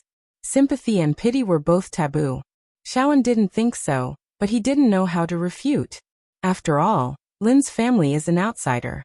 Even though An feels embarrassed about what Huizhu did, he won't refute the master who raised him for outsiders. Thinking about it, he doesn't know much about Sister Lin. He probably knows that Luodong was saved by her, and Lin's family treats him as their own. During the 3 months when Qingqing Taoist Temple was with Lin's family, and heard from Mr. and Mrs. Lin that Sister Lin was not very talkative. She could bear hardships and was very filial. The first time he met Sister Lin was when he was ordered by his master to deliver a book. Sister Lin did not talk much. Her shoes were still stained with mud, and she was very gentle. However, An felt that the leading sister of this generation should be like this. Then he went to find the woman in black. Sister Lin walked them out. That afternoon, The woman in black actually talked with the Abbey Dean for a long time, and even served them tea several times, but everything was fine. However, somehow, at night they started to fight with each other. Anne's injury that night had already healed, and there was not even a scar left. However, Shaowen felt that a word called reality had been added to his mind. As a qualified successor, he had to recognize reality. Was that right? Far away in the capital, the Fragrant Hills villa was another story. It was still the same thatched cottage. It looked the same as when Lin Luoran came that year. However, Grandpa Guo was not here. It was also a summer afternoon, and there was a common drama of reprimanding one's grandson. In the past 3 years, Mu Tiannan seemed to have become more mature. He was in his 30s, and he was no longer the playboy he used to be. He had begun to take control of some important businesses of the Mu family. While he was doing well, he wanted to cultivate more and more. However, Grandpa Mu didn't agree. The more Grandpa Mu didn't agree, the more obsessed Mu Tiannan became. In fact, Mu Tiannan didn't understand why. In the past 20 years, he had no interest in cultivation at all. So he gave the opportunity to his 6th brother. Somehow, he suddenly wants to join the hard march of cultivation. Maybe he knows the reason, but as proud as foppish Mu, how can he admit it? Grandpa Mu knew what he was thinking, but Grandpa Mu just pretended not to know. I heard that you bought a villa in the city? Mu Tiannan was stunned. He thought he had hidden it well enough, but it turned out that Grandpa Mu still found out. Mu Tiannan's Tai Chi skills had improved a lot in the past few years. He didn't answer Grandpa Mu's question directly. He said something vague and changed the topic. Grandpa Mu sighed in his heart, but he couldn't bear to blame him. Mu Tiannan remembered his original purpose of coming here. He hesitated for a while, but didn't say it out. He turned around and went down the mountain. Grandpa Mu looked at his back, and he was worried. What should he do with such a stubborn man? Mu Tiannan was driving out of the Fragrant Hill Villa when he received a phone call on the way, which made him even more upset. How many batches of international mercenary groups had he invited? They couldn't even explore a small Mount Zhong. These people were just incompetent people with undeserved fame. Mu Tiannan endured it for a long time. He must have the courage to talk to Grandpa Mu next time. He knew that there were a group of masters in the family. If he could mobilize them. As for the fact that Lin Luoran was dead, Mu Tiannan never thought about it. He always felt that the evil girl might be trapped in the last place where she disappeared, waiting for someone to save her. Her hawk hasn't left Mount Zhong in the past 3 years. She must be there. After Mu Tiannan left, Grandpa Mu waved a paper crane down. He recognized the handwriting of an old acquaintance. The Taoist root of the single nature of the earth. Do you want it or him? In fact, there was a hidden meaning. If neither of them wanted it, Huizhu would take it in himself. Grandpa Mu laughed at himself. It had been 3 years, and Huizhu must be very anxious. Seeing that Liang Kai was only a few miles away from the Lin family, but they couldn't do anything to him. Isn't it a kind of torture for them? However, 3 years had passed, and there was no sign of the master in the level of bearing essence, in their imagination. Grandpa Mu and Lin Luoran couldn't hold back their curiosity. If the so-called mysterious master who purified her marrow didn't exist, what on earth could help an ordinary person with a mixed Taoist root become a cultivator, and reach the completion of the level of training Qi in only 1 year? Was this thing a one-time use treasure of heaven and earth? Or a permanent heaven-defying spiritual treasure? Or even a heaven-defying cultivation method that could turn waste into treasure in an environment like Earth? Was she the only one who knew this secret, or did all her family members know it? If they had such a thing. Grandpa Mu shook his head. This possibility was too tempting for him to have a firm Taoist heart. However, there was no more news about Lin Luoran. Grandpa Mu and Guo couldn't suppress these people who were eager to make a move in the bitter and cold land in the extreme northwest of Wuxia. There was an ordinary and unknown hill on the plateau. The bare hill was full of crisscrossed ravines. Lu Zheng, who set foot on the long road of cultivation, felt that he had met a real immortal. It was strange that there was a broken Taoist temple in such a place. There was only a crazy Taoist in the temple, and there was no one around. How did the Taoists survive? In the past 3 years, The young master of the Liu family had become a backpacker in the eyes of others. He had fallen in love with outdoor travel and did not want to inherit the Liu family. Out of the 365 days in a year, he spent 300 days outside. He carried a backpack all day and had almost visited all the famous mountains and ridges in Wuxia. The wind and the sun outside are naturally not as comfortable as the air-conditioned room. Lu Zheng is not as windproof and sunproof as Goldie. He has been tanned for 3 years. Except for his signature gold-rimmed glasses, even his acquaintances may not be able to recognize him as the former Master Lu when they meet again. Lu Zheng found this hill at the end of the 2nd year after Lin Luoran's accident.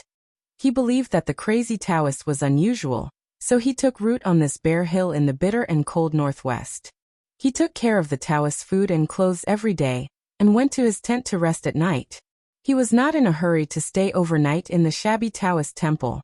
Although the Liu family was rich, no one knew where Lu Zheng went. He didn't want anyone to follow him. He just wanted to report that he was safe every month.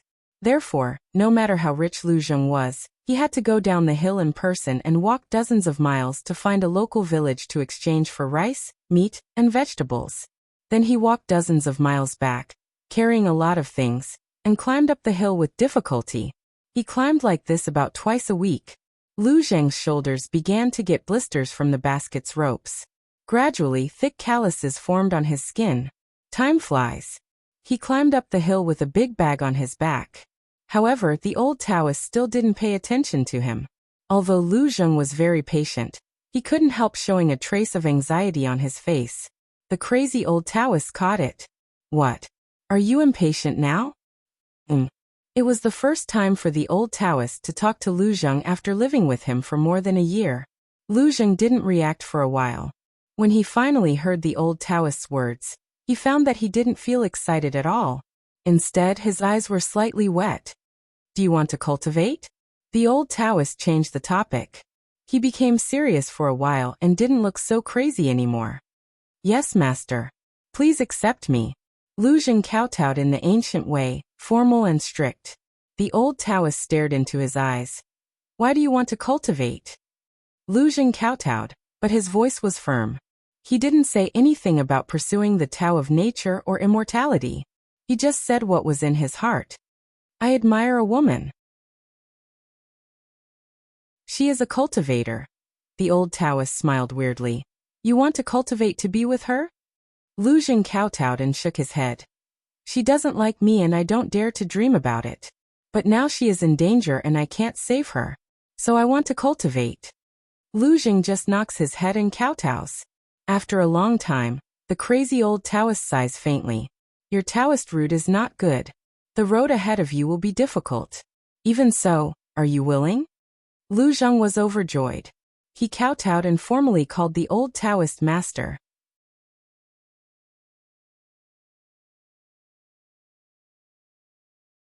Chapter 157. Can light float? When Lin Luoran was very young, she found that light could float. At that time, the house was a big tile-roofed house. Some tiles would break accidentally. If too many tiles were broken, the house would be leaking. Therefore, Mr. Lin always picked a free sunny day. After lunch, he stepped on the bamboo ladder and took some new tiles to replace the broken old ones. This was what every man in charge of a family in the countryside would do. It was called picking up the house. Lin Luoran doesn't care about picking up the house. What she cares about is the sunlight pouring down from the roof when her father moves the broken tiles away. The floating sunlight is so beautiful in Lin Luoran's eyes. Light could float. Lin Luoran believed that when she was 7 or 8 years old, she felt that she had discovered a little secret. She didn't tell anyone. In fact, the Lin family was a foreign family. Her peers in the Li's village usually didn't think highly of her, so Lin Luoran had no one to tell. Later, when she went to school, Lin Luoran knew that the floating light pouring down was just the floating dust, which caused the illusion of light floating. It turned out that it was just dust. It was Li Shirsui's 10th cousin who pointed out Lin Luoran's mistake. At that time, Lin Luoran's family was poor. She never wore new clothes. Besides, she was malnourished and had thin hair and yellow skin. Therefore, she was not popular in primary school. Therefore, when Li Shisui exposed Lin Luoran's childish idea, the whole class burst into laughter. That kind of laughter was engraved in Lin Luoran's heart. She couldn't forget it for many years. Originally, she was also someone who loved to laugh and make a fuss. However, she had been forcefully suppressed into a silent and quiet person. She began to grow up in junior high school. Her body was slender and her eyebrows were beautiful, but she didn't have any confidence. All the way to university, Li Onping was from the same village as her, and was admitted to the same university. He started to pursue her fiercely. From time to time, he would send her roses he bought from the market, English poems he personally wrote, and when he was sick, he would cook a bowl of soup for her. Li Onping used his own attentiveness to defeat other handsome and rich rivals, and gently plucked this quiet flower. Lin Luoran, who was self-abased, thought this was love. She was very happy for Li Onping, but she didn't see that those boys in the department tried so hard to create opportunities to meet her. In fact, she had always been a simple and elegant orchid, quietly exuding fragrance. Only Lin Luoran regarded herself as the most worthless flower. Tracing back to the cause, the floating light incident can affect the first half of a person's life. If it weren't for the mysterious bead, Lin Luoran would have been a woman of low self-esteem and reticent for the rest of her life. After so many years, she is no longer an ignorant child. However, when she was half awake, she saw the floating light again. It is real drifting light, light and agile. It explodes in front of Lin Luoran. She is kicked into the blood pool and disappears instantly. Tens of thousands of ghosts rush to Lin Luoran because of the nourishing blood. Lin Luoran feels that her flesh is being gnawed and torn little by little. This kind of pain affects every nerve, making her want to commit suicide. Suicide? She doesn't even have the strength to bite her tongue. Lin Luoran's eyes are covered with a layer of light. It is this drifting light that protects the weakest part of her eyes from being gnawed by ghosts. Is it clear eyes? But it is really painful. Lin Luoran has thought of death for thousands of times. Every time she has this thought, the ghosts bite her harder. Do they bully the weak and fear the strong? I can't die. If I die, my parents, little Luodong, and all my close friends, none of them will be able to escape death. Since she has acquiesced to this lie, she will die if she doesn't hold on. The world of cultivation is not as peaceful as it seems, is it? Lin Luoran lies quietly at the bottom of the blood pool. She has been in a state of half-consciousness. Her flesh has been gnawed away. Relying on the belief that she doesn't want to die and the Reiki in her body, she is slowly reborn. The bead seems to have no reaction. However, when Lin Luoran breathes her last, the bead sends out a stream of Reiki to help her rebirth. She dies once and is reborn. Rebirth is just the beginning of another death. This is a vicious cycle. The space seems to be controlled by some rules. It doesn't allow Lin Luoran to inhale Reiki, but it can send out Reiki. What's more, a noble fire phoenix and a cold silver fish appear above the house. If Lin Luoran were in the space at this moment, she would definitely figure out some secrets of the space. For example, why is this silver fish exactly the same as the one that found the ice grass? These two are almost emotionless. Through the mist, their eyes see Lin Luoran in the blood pool. They are moved by Lin Luoran's tenacity in the struggle between life and death. They show pity in their eyes. In addition to pity, there is more respect in their eyes. Lin Luoran's tenacity finally makes the fire phoenix and the silver fish, who have been hiding for a long time, feel a little bit of emotion. How many people in the world can survive such pain? The woman in black did. Because of the hatred in her heart, she degenerated into a demon. What about Lin Luoran? Seeing floating light again, Lin Luoran finally gets rid of the humble self deep in her heart. She can no longer hear the laughter and ridicule in the dim classroom when she was a child. She is Lin Luoran, a little girl in the city looking for the chance to become an immortal. Lin Luoran's body is in so much pain that she wants to die. However, her heart has never been so bright. Lin Luoran's personal ability and state of mind are enough. In the process of rebirth, the Reiki in her body is compressed little by little. Moreover, the bead provides Reiki continuously. Why does she still need the help of the foundation-laying bolus? There seems to be a small gap in her pubic region.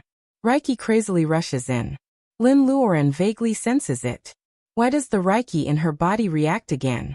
The Reiki in her body feels a little crowded when it reaches the pubic region. Lin Luoren directs the Reiki to move forward based on her intuition. Finally, the Reiki breaks through the barrier. Boom! The pubic region is opened and the ocean of Reiki is formed. The Reiki finally find their home. Like a nebula, the white non-attribute Reiki occupies most of the space. The blue water Reiki and the red fire Reiki occupy the smaller nebulas. The three Reiki are rotating in Lin Luoren's pubic region at the same speed. Every time the pubic region rotates, some weak Reiki will be converted into higher-level Wakan. At this moment, it is the end of the second year since Lin Luoren lies at the bottom of the blood pool. What happened in the second year? At the end of the second year after Lin Luoren's disappearance, Luodong finishes the second grade of primary school. Wang Miao's daughter can already speak clearly. Even though she stumbles with every step, she brings relief to the depressing atmosphere of the Lin family. At the end of the second year, Mr. Lin can already train qi into his body. Baojia catches up with him. Talent is indeed a factor that makes people jealous. At the end of the second year, Fopish Mu invites an international mercenary team to search for Lin Luoren in Mount Zhong. At the end of the second year, Lu Jing finds the hill in the northwest and begins his daily life of carrying a heavy load. At the end of the second year, many people in the world of cultivation believe that the amazing girl of the Lin family must be dead. They begin to doubt the authenticity of the mysterious master and begin to plan whether they can subdue Goldie. If they fail, how much can they exchange Goldie's body for?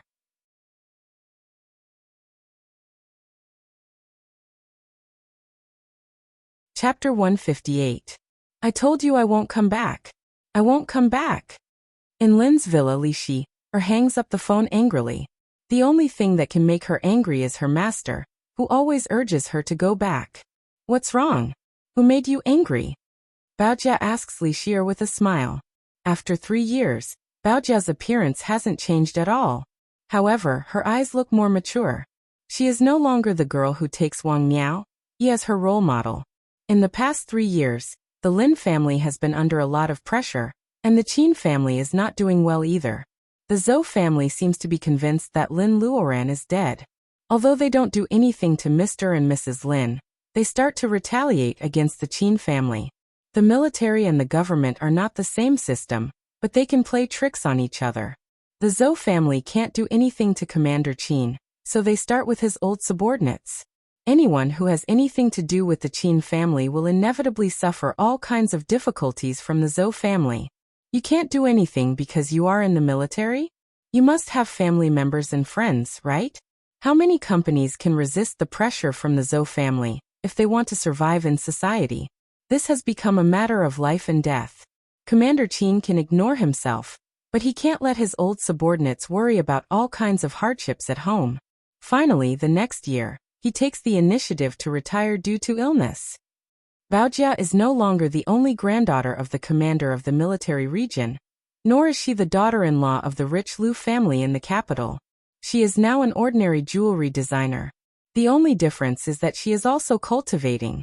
Living in the Lin family, Baojia never thinks about living for free. Li Shi is not as innocent as usual. She asks seriously, Sister Baojia, have you noticed anything unusual at night? Baojia shakes her head and looks at Li Shi in confusion.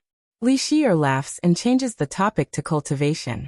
Although Li Shi has the single Taoist root of the nature of gold, her experience in cultivation is enough for her to be the teacher of Baojia and Mr. Lin. After Baojia leaves, Li Shi touches the bundling rope on her wrist and thinks about something. These days, her master has been urging her more and more. At midnight, Li Shi always feels that there are some sneaky movements around the villa. Were they finally going to make a move against the Lin family? Li Shi felt desperate. She had been practicing hard in the past 3 years, but she was not as good as Sister Lin in the secret land. She had persisted for 3 years. There was no reason for her to give up at the last moment. Although death is scary, Li Shi will hate herself for being a coward. Besides, Master wouldn't let her die, right? What about the rest of the Lin family? In summer, the weather in the mountainous area could change at will. One moment, the sky was clear, and the next moment, the horizon would suddenly be covered by dark clouds. The wind made the curtains flutter violently. It seemed that another shower was coming. Li Shi'er is in a daze. She thinks of a stormy day 3 years ago. The weather was similar to this one. A strange woman in black came. Sister Lin heard something at night and went out. She never came back. Li Shi'er's eyes are covered with a layer of mist. Sister Lin Shi'er is so tired. Where are you? In the Qingqing Taoist temple, a few miles away from the Lin family's villa. If Li Shi'er had a higher level of cultivation, she would have found that her disrespectful master was sitting on the armchair. Master Mu is sitting on the top left. He doesn't seem to be happy. Master Gua is still coughing hard. He looks worse than Master Mu. Master Huizhu, the Taoist priest of the Qingqing Taoist temple, is sitting on the top and is at his side. Although he is still young, he is becoming more and more like the successor of the Taoist priest. In the small Qingqing Taoist temple, all the famous people in the world of cultivation are here. To put it nicely, this is a regular meeting of the world of cultivation. To put it bluntly, they are openly discussing how to divide the Lin family. Master Mu doesn't like to offend people. Master Gua has an old injury.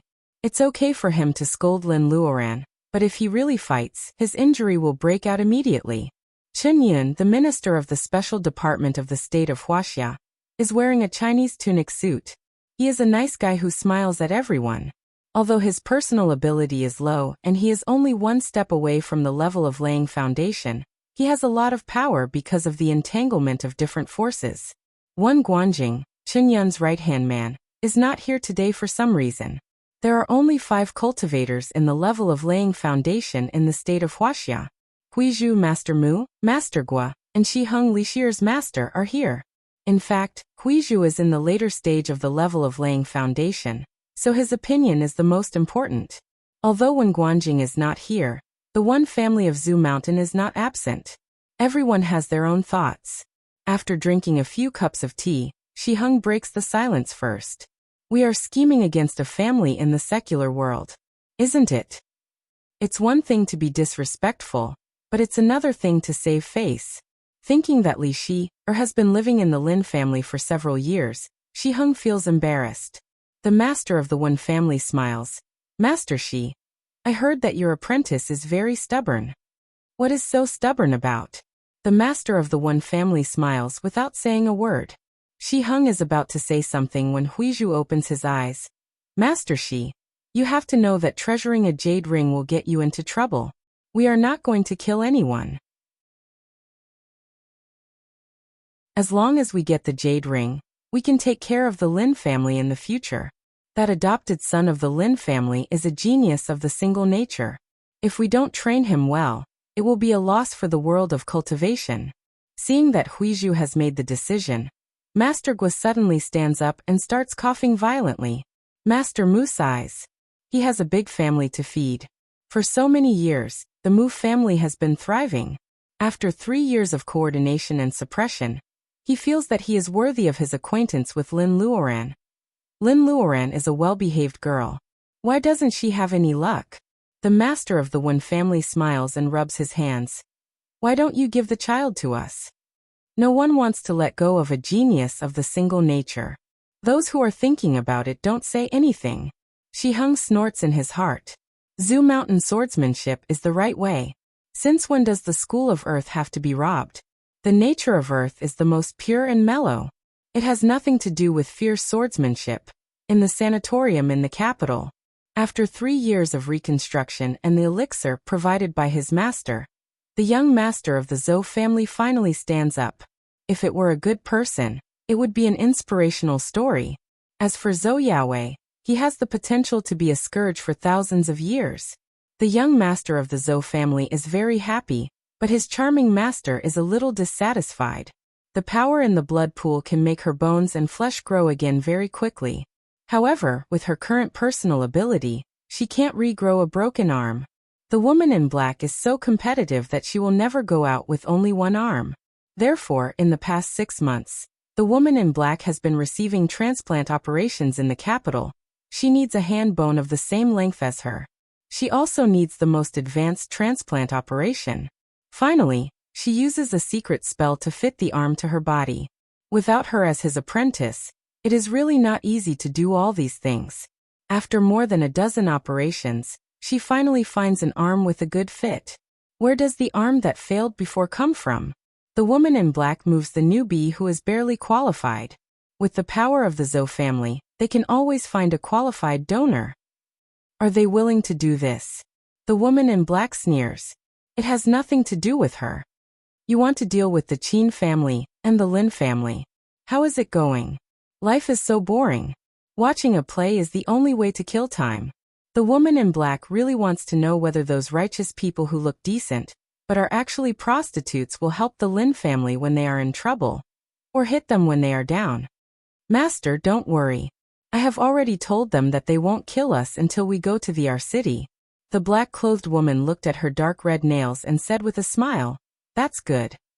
The ground of the Zhongshan Mausoleum is full of tourists.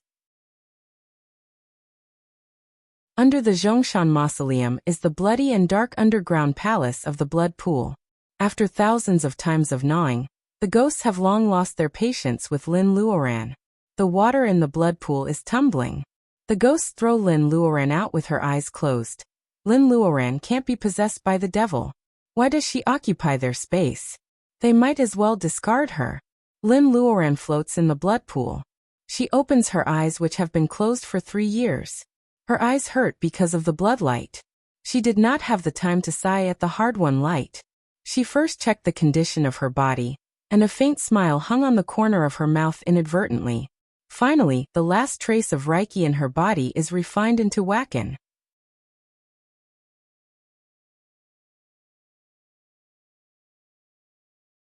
Chapter 159. Boom!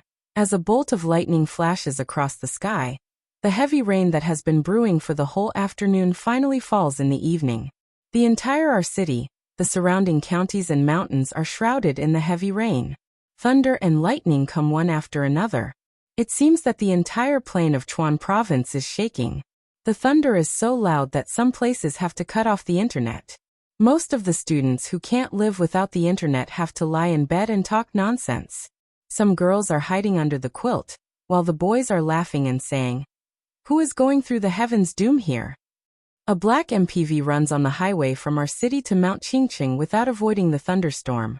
Zhou Yaowei, who is still a little stiff in his subtle movements, orders with a smile, "Do it." A ferocious expression appears on his face, twisting his handsome face. The woman in black tilts her head and reminds him, "There is a cultivator in the middle stage of training qi in the Lin family. Don't take her lightly." Zhou Yaowei doesn't take it seriously. That girl has cultivation but no brains. She is not a threat. As if to prove Zhou Yaowei's words, Li Xier, who lives on the second floor, hears a man's voice. "I know where Lin Luoran is. What do you want to trade for it?" Li Xier has considered the possibility of luring the man away from the mountain. However, the so-called whereabouts of Lin Luoran is too tempting for her. One of the reasons why Li Xier decides to go after the man is that the man has no cultivation at all. He is just an ordinary person. If a cultivator in the middle stage of training qi can't deal with an ordinary person, Li Xier's years of cultivation will be in vain. Li Xier is confident that she can catch the man in 5 minutes. After 3 years, Li Xier's kung fu has finally improved. At least, she can jump out of the villa without being noticed. But why is the man running to the Qingqing Taoist temple? Li Xier wonders if this is a trick of the Taoist temple. The next moment, she sees the man in black who has been following her slowly fall to the ground. Li Xier pauses and claps her hands behind the tree. It is her master, Shiheng. "Master, you? Is Shiheng kidding me?" Shiheng makes a hand gesture, and the bundling rope around Li's wrist quickly binds her like a rice dumpling.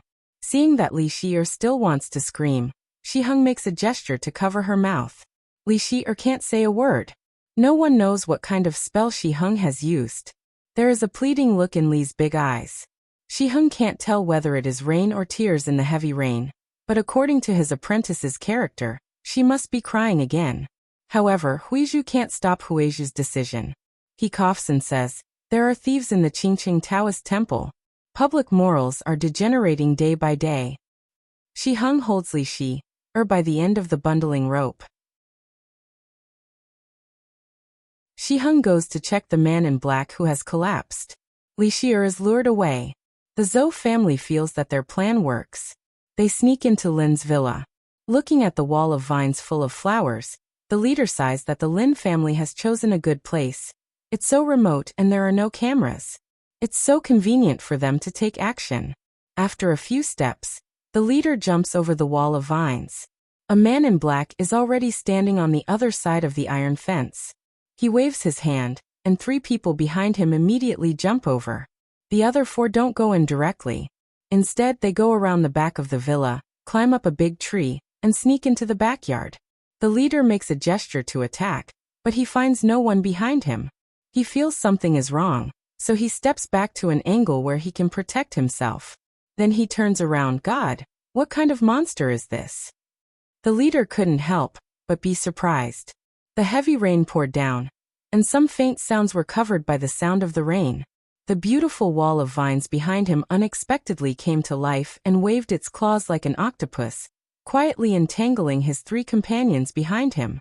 Seeing that they struggled fiercely and seemed to be entangled more and more tightly, the leader felt very strange. Between not alarming the Lin family and saving his companions, he only spent 1 second to make a choice.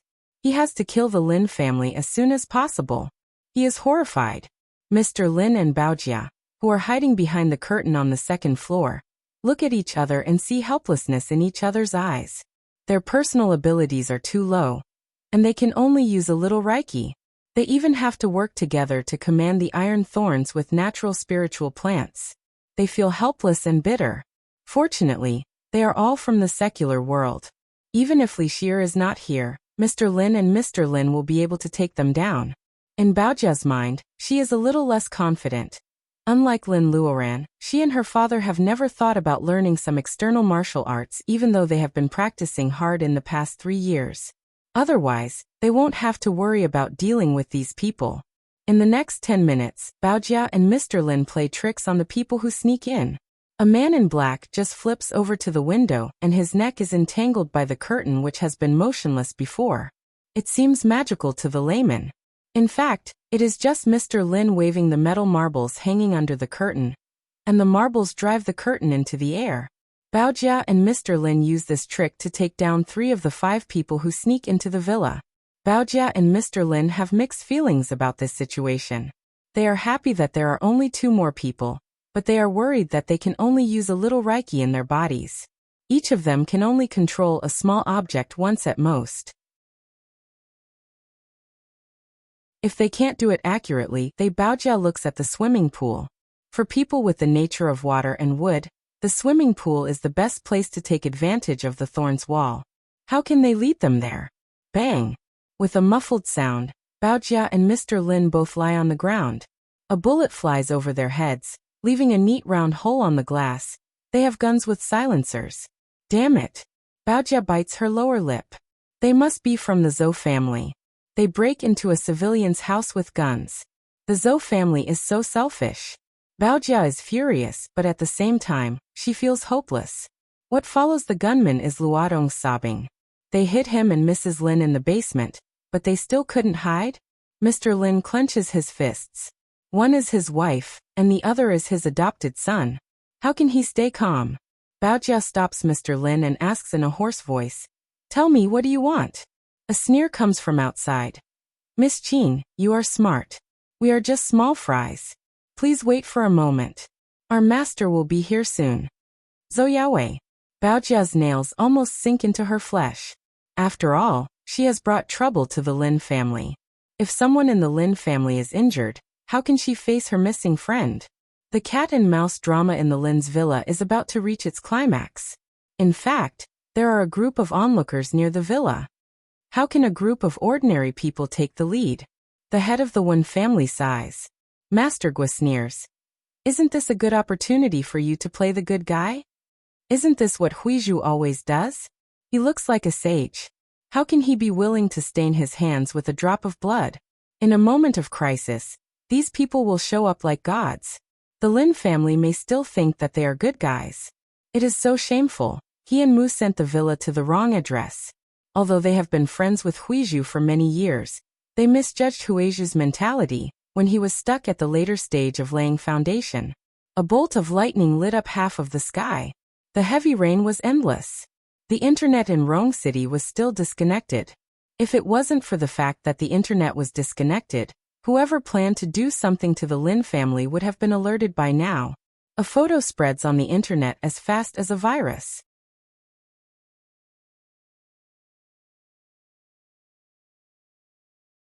Chapter 160. Pei Yuan is a third-year student at the Jinling Institute of Aeronautics and Astronautics. His family is well off, so he doesn't need to work part-time. However, Pei Yuan works as a part-time tour guide every holiday. This year, he has already led several tours to Southeast Asia alone. This summer, Pei Yuan chooses to stay in Jinling to lead tours because of family affairs. Speaking of tourism in Jinling, Zhongshan Mausoleum has become more and more popular in recent years because of the popularity of the Wuxia condor. For example, the Korean tour group led by Pei Yuan this time consists of a dozen young tourists from South Korea. Young people have many topics to talk about, and of course, they have many novel ideas. For example, this time their request is very simple. They want to observe the golden eagle in Zhongshan Mausoleum alone at night. Although this idea was strange, Pei Yuan had seen more tourists with absurd ideas. Compared with them, this was just a difficult request. Of course, they can't stay in the park. Pei Yuan provides them with tents for the night. They can only camp on the adjacent hill in the afternoon. When the tourists leave, they can get close to the golden eagle in the evening. Finally, when the tourists leave, the moon climbs over the willow trees. These Korean tourists are in high spirits. Someone takes out a high-power telescope and looks at the golden eagle resting on the archway of Zhongshan Mausoleum. The golden eagle in the high-power telescope is shining on its golden feathers, which adds a little gentleness to its awe-inspiring appearance. The Korean man leading the group had a full beard, and he stared at the camera with joy. Goldie is very sensitive. It stares at the direction of the hill, and its eagle eyes are full of arrogance. The bearded man murmured something. Because he spoke too fast, Pei Yuan could only speak simple Korean, so he didn't hear what the bearded man said. Such a majestic golden eagle should belong to our Republic of Korea. A Korean woman in her 20s takes a deep breath. She stares at the golden eagle on the archway with her beautiful big eyes greedily. He just didn't know if his eyelids were cut. Pei Yuan thinks to himself unkindly. He starts to regret leading this tour group. In the past 2 years, the Koreans had become more and more arrogant and moronic. It was one thing for them to apply for the Dragon Boat Festival as a World Heritage Site, but they claimed that everything they saw belonged to them. Even Confucius had Korean blood in him. Hearing the Korean woman's yelling, Pei Yuan has a bad feeling. Fortunately, the golden eagle has settled down in the Zhongshan Mausoleum and will not leave. Otherwise, according to the Koreans' thinking, the golden eagle will have Korean blood if it flies around the airspace of Korea. As soon as he had this thought, he suddenly realized that something was wrong. Why is everyone else silent? Pei Yuan is relieved when he finds that they set up a camera and take out their mobile phones to shoot. Pei Yuan doesn't need to explain at this time, so he takes out the latest camera phone bought by the tour guide and prepares to take some pictures of the golden eagles under the moonlight as a souvenir of this tour guide. Pei Yuan was just about to put away his phone when he looked at the Korean beside him. He couldn't help but let out a soft exclamation. In Pei Yuan's eyes, the camera frame they have set up has become a prototype of a gun. Not good. These Koreans must be up to no good. Pei Yuan quickly makes a judgment in his mind. Should he pretend not to know? Or should he get involved? Reason tells Pei Yuan that it is the best strategy to pretend not to know their purpose and wait for a chance to report the case. However, college students like him are all hot-blooded at the critical moment. It is impossible for him to be rational. Besides, when Pei Yuan is hesitating for a few seconds, the stupid Korean woman turns around and says to him with a faint smile, "Mr. Pei, it is better not to see some things." Pei Yuan smiles reluctantly. These Koreans really want to get the golden eagle. Do they want to kill it or to keep it alive? How can they transport it back to China if it is alive? There must be a mole colluding with them. Such a big golden eagle can never go out without a mole. Damn it. What should he do now? Pei Yuan now realizes that it is a big mistake not to learn some self-defense skills. Unfortunately, it is too late at this moment. The bearded man has already picked up the long barrel and aims at the golden eagle. It doesn't look like a weapon of mass destruction, but more like a tranquilizer gun. Pei Yuan steps forward and the big-eyed Korean woman also steps forward and stands beside him. They are ready to stop him at any time. Pei Yuan could only watch the anesthetic needle, which was thicker and longer than an embroidery needle, shoot the needle tube at the golden eagle. Dodge it. Pei Yuan is short of breath. As a student in Jinling, he has heard many rumors about the golden eagle. Pei Yuan believes that this brave golden eagle can dodge it. Why doesn't it dodge? Pei Yuan is puzzled. In fact, for Goldie, the tranquilizer gun is even more useless than a mosquito. It used to be a strange bird that was not afraid of the golden blade spell. A middle-rank training chi spell of the nature of gold. How can it care about this ordinary iron tranquilizer gun? However, this was still a provocation to him. Lin Luoran once told Goldie not to hurt human beings at will, but she never said that it can't fight back when provoked. Little Gold spread its wings and was about to fly over to kill these zerglings that dared to provoke the majesty of the golden hawk. However, a familiar aura suddenly appeared, causing Little Gold to stop flapping its wings. Goldie is at a loss. It has been waiting for this moment for 3 years. Maybe it is just an illusion? Pei Yuan screams.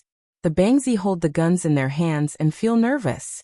Why does a person suddenly appear? A slender hand casually caught the anesthetic needle and threw it on the ground. Under the moonlight, Lin Luoran's face is blurry. However, Goldie will never mistake her for its master because of the connection in the depths of her soul and the isolation of the blood pool in the dungeon. She is back.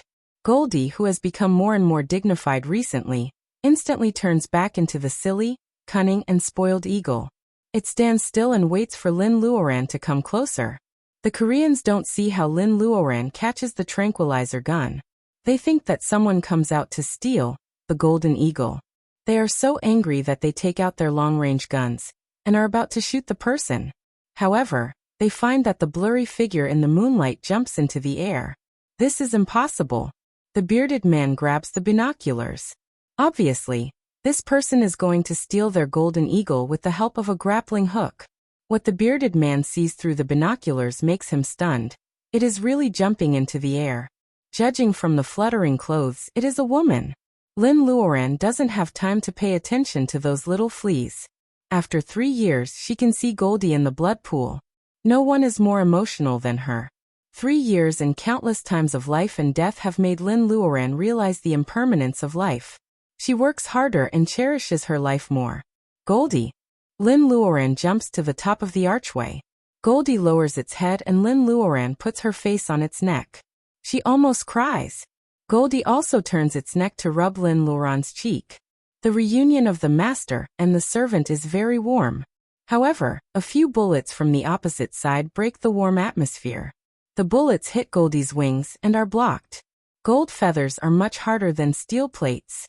It is a piece of cake for Goldie to block these bullets. Lin Luoran's eyes are full of killing intent. After being eaten in the blood pool for 3 years, she is lucky that she didn't become a devil.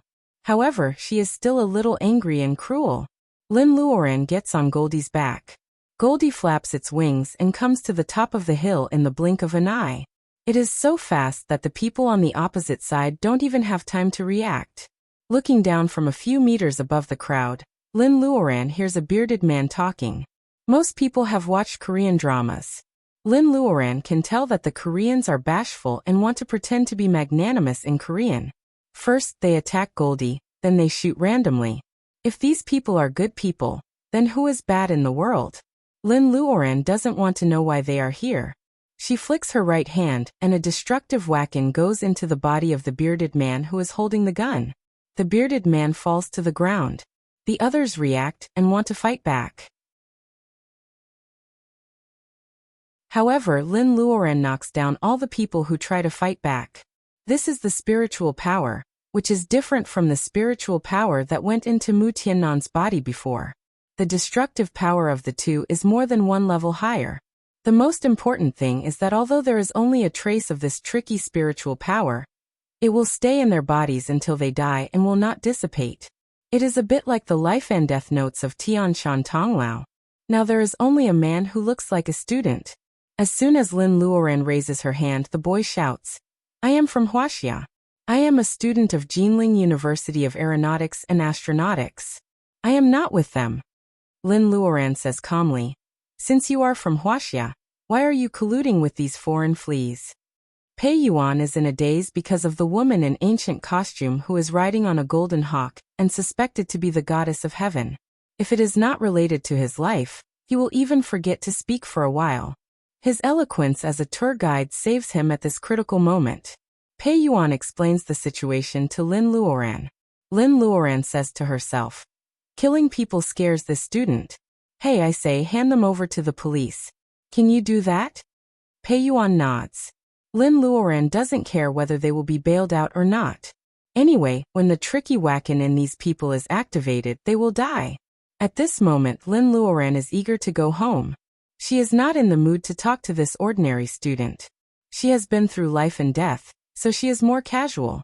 Things like disturbing the secular world should be left to the so-called special departments and the decent schools.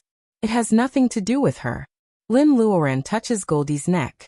Goldie spreads its wings, which are 7 or 8 meters long, covering the moonlight. Pei Yuan shouts fairy. Lin Luoran sits on the hawk's back and turns her face to him. For some reason, Pei Yuan presses the button to open the door. It is just a trifle for Lin Luoran. Goldie disappears in the sky as fast as lightning. Pei Yuan takes the mobile phone and looks at it carefully. The handsome and heroic appearance of the golden hawk is clearly visible. Although the side of the beauty in the ancient costume is blurred, it cannot cover up her temperament. She really looks like a goddess in heaven when the silk ribbons are flying in the air. Pei Yuan is at a loss. A moan of a Korean under his feet makes him come back to himself. He calls the police first. While waiting for the police, Pei Yuan struggles in his heart and posts the photo on Weibo. The mysterious hawk of Wuxia is waiting for her. Pei Yuan is like a butterfly flapping its wings. At this moment, he has never thought that the barrier between ordinary people and cultivators in Wuxia will change so much just because he flaps his wings. Photoshopped? Soon, there is a reply on Weibo. Pei Yuan says decisively that everyone is welcome to verify it. After being identified by a group of professional photographers, the photos of Lin Luoran turning around on the back of the hawk quickly become a hot topic on all the forums and websites. Although many people still doubt the authenticity of the photos, more people regard Lin Luoran as the otherworldly Xiao Longnu created by Jin Yong. In this era, how can there be a person in ancient costume riding a giant hawk? The world that we live in from 9 to 5, is it going to return to the mythical world in one night? Many people are panicking, but they are also looking forward to it. The mythical world of Wuxia, with its boundless wilderness and strange beasts, and the chance of immortality, why don't people look forward to it? Lin Luoran doesn't know what is happening. Under the boundless moonlight, she can feel Goldie's progress in the past 3 years. Goldie's current speed is comparable to that of a plane. Goldie is flying in a straight line, so it should be faster than taking a plane. Lin Luoran calculates the time. She will see her family and friends after 3 years in an hour. Lin Luoran touches Goldie's back, and there is a smile and expectation on her face. At the same time, the sky of our city is lit up by lightning, and the first thunder strikes. Such a thunderstorm is rare in years, and the internet is even cut off for a while. Lin Luoran is full of expectation, but she doesn't know what kind of danger her family is in now.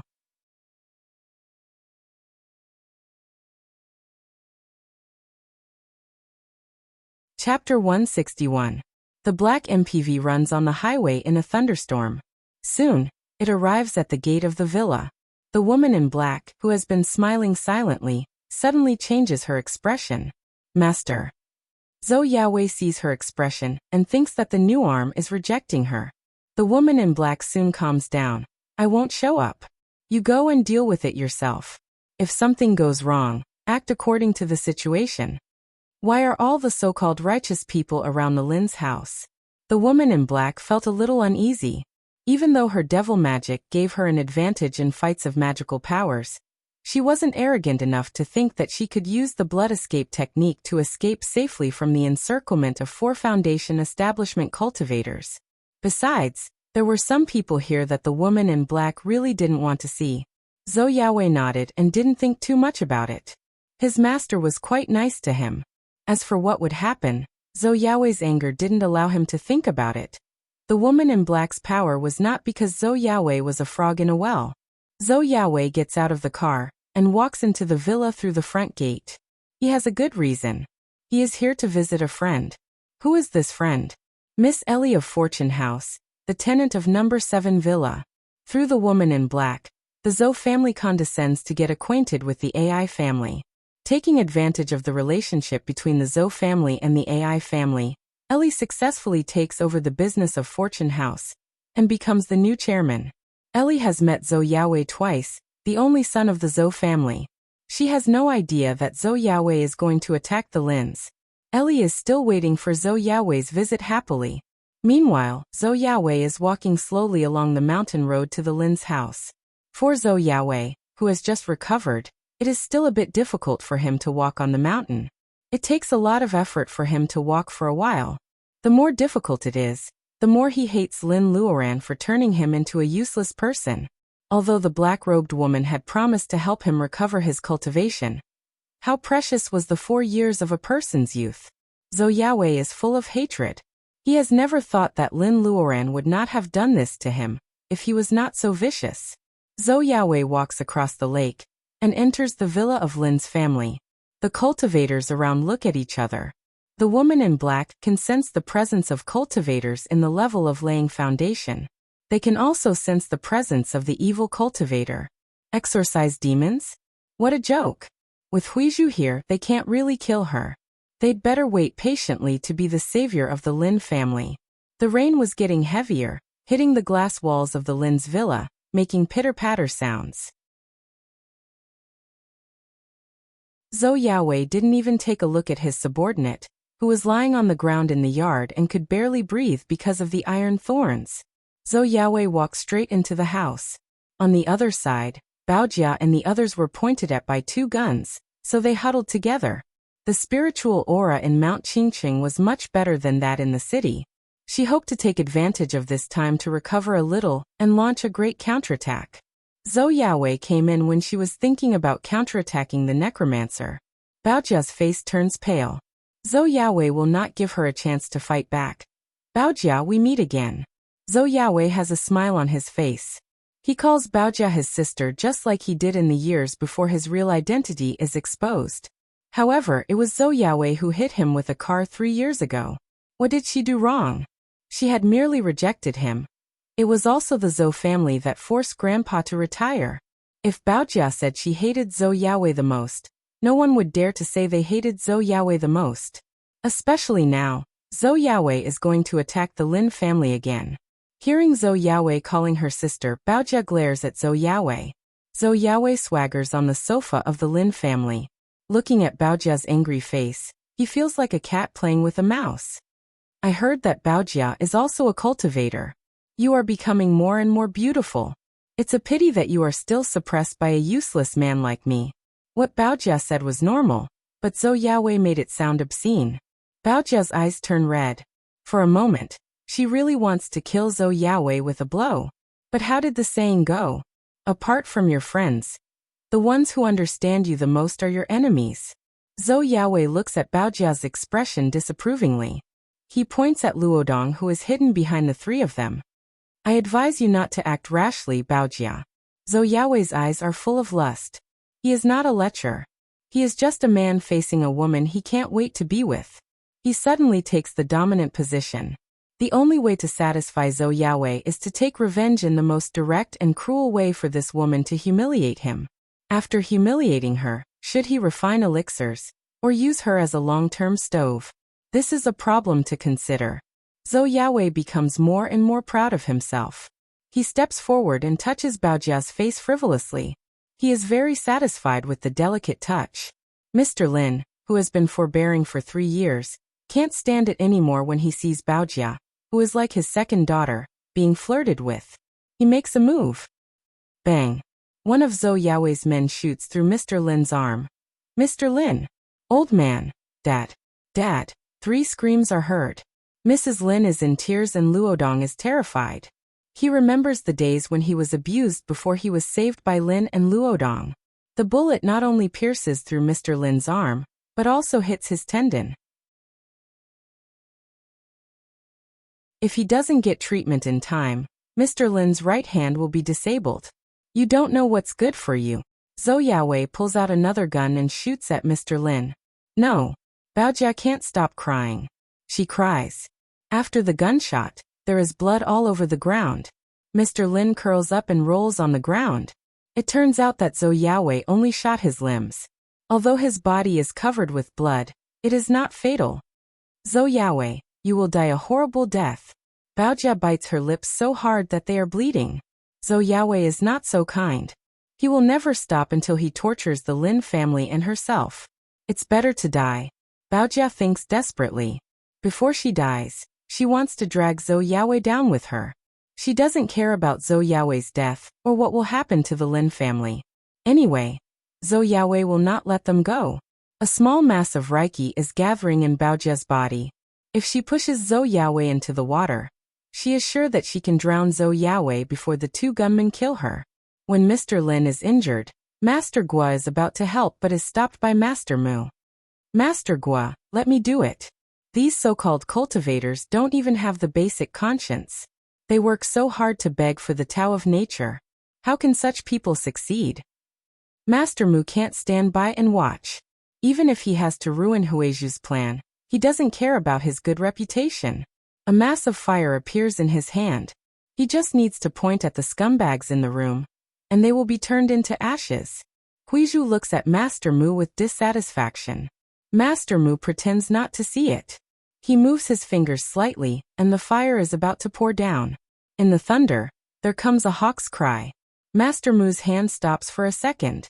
In the pouring rain and the roaring thunder, he is not the only one who hears the hawk's cry. All the cultivators temporarily put down the Lin family and looked up at the sky. The sound of the eagle was secondary. They also felt an aura that only a foundation-building cultivator could have. The hawk flies freely in the lightning and comes to the top of the villa in a moment. Under the heavy rain, the person on the hawk is covered with a layer of hazy light, which keeps the rain away. This eagle was clearly the golden eagle. Needless to say, that person. The lightning lightens up half of the sky.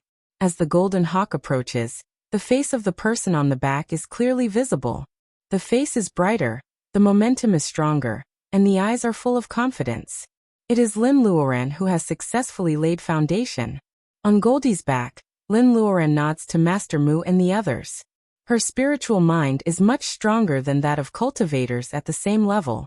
Lin Luoran senses the breath of her enemy, the woman in black, from a distance. She is alarmed and comes to the top of the villa immediately. The rain can't cover the smell of blood and the cultivators who are watching the show. Lin Luoran guesses that something must have happened to the Lin family. Of course, she sees the fireball spell that Master Mu is about to use. Lin Luoran is not an ungrateful person, so she won't blame Master Mu for being too late.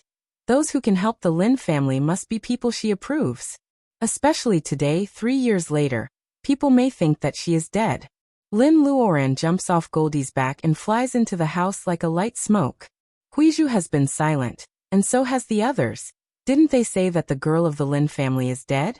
In just 3 years, she is not dead but has successfully laid foundation. Those who have evil thoughts are shocked. Lin Luoran's gorgeous return has shocked them. However, the greed in their hearts can't be extinguished even in the rainy night. Is it because of her master, or because she has a powerful treasure?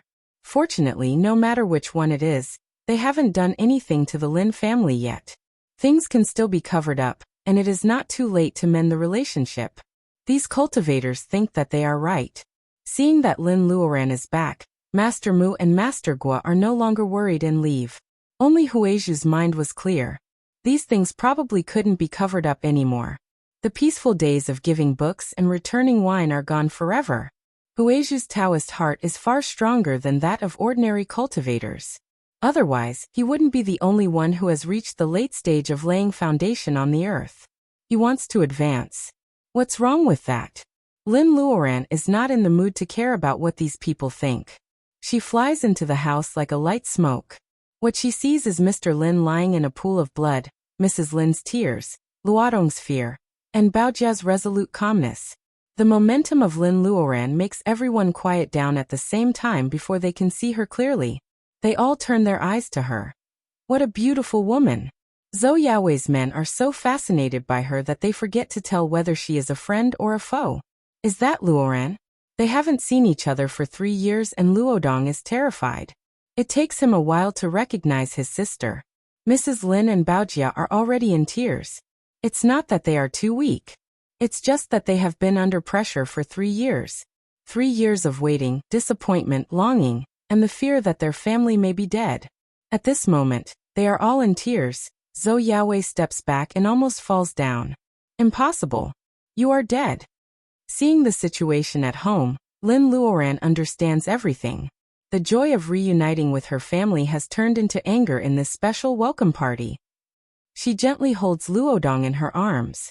A burst of wood wacken flows into Luodong's body. The frightened boy soon falls asleep. What Lin Luoran is going to do next will be very bloody. Lin Luoran doesn't want a kid to be exposed to these things at such an early stage. Zhou Yaowei shoots Lin Luoran several times. The bullets don't even get close to Lin Luoran. Zhou Yaowei turns around and tries to run away. However, a gust of wind closes the door, taking away the guns in his men's hands. Zhou Yaowei's heart turns cold. However, Lin Luoran is smiling coldly. Zhou Yaowei, do you want me dead so that you can do whatever you want? Lin Luoran moves her right hand slightly. A stream of wacken shoots at Zhou Yaowei's arm faster than a bullet. Bang!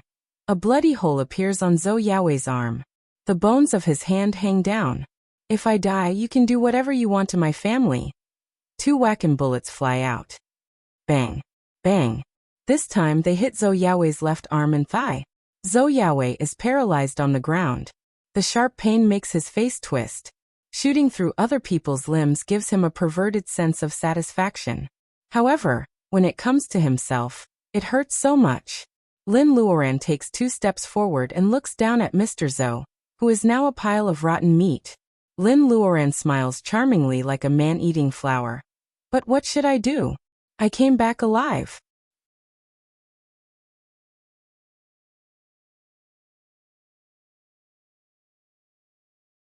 Chapter 162. In order to respond to the call of the readers in the book review section, and avoid further resentment towards Bao, today there are 2 chapters. While Zhou Yaowei is now a pile of rotten meat, the scene is so bloody that Mrs. Lin is timid and she almost vomits. Lin Luoran restrains the 3 of them. She checks Mr. Lin's injury and takes out the bullets. Then she casts a healing spell of the wood.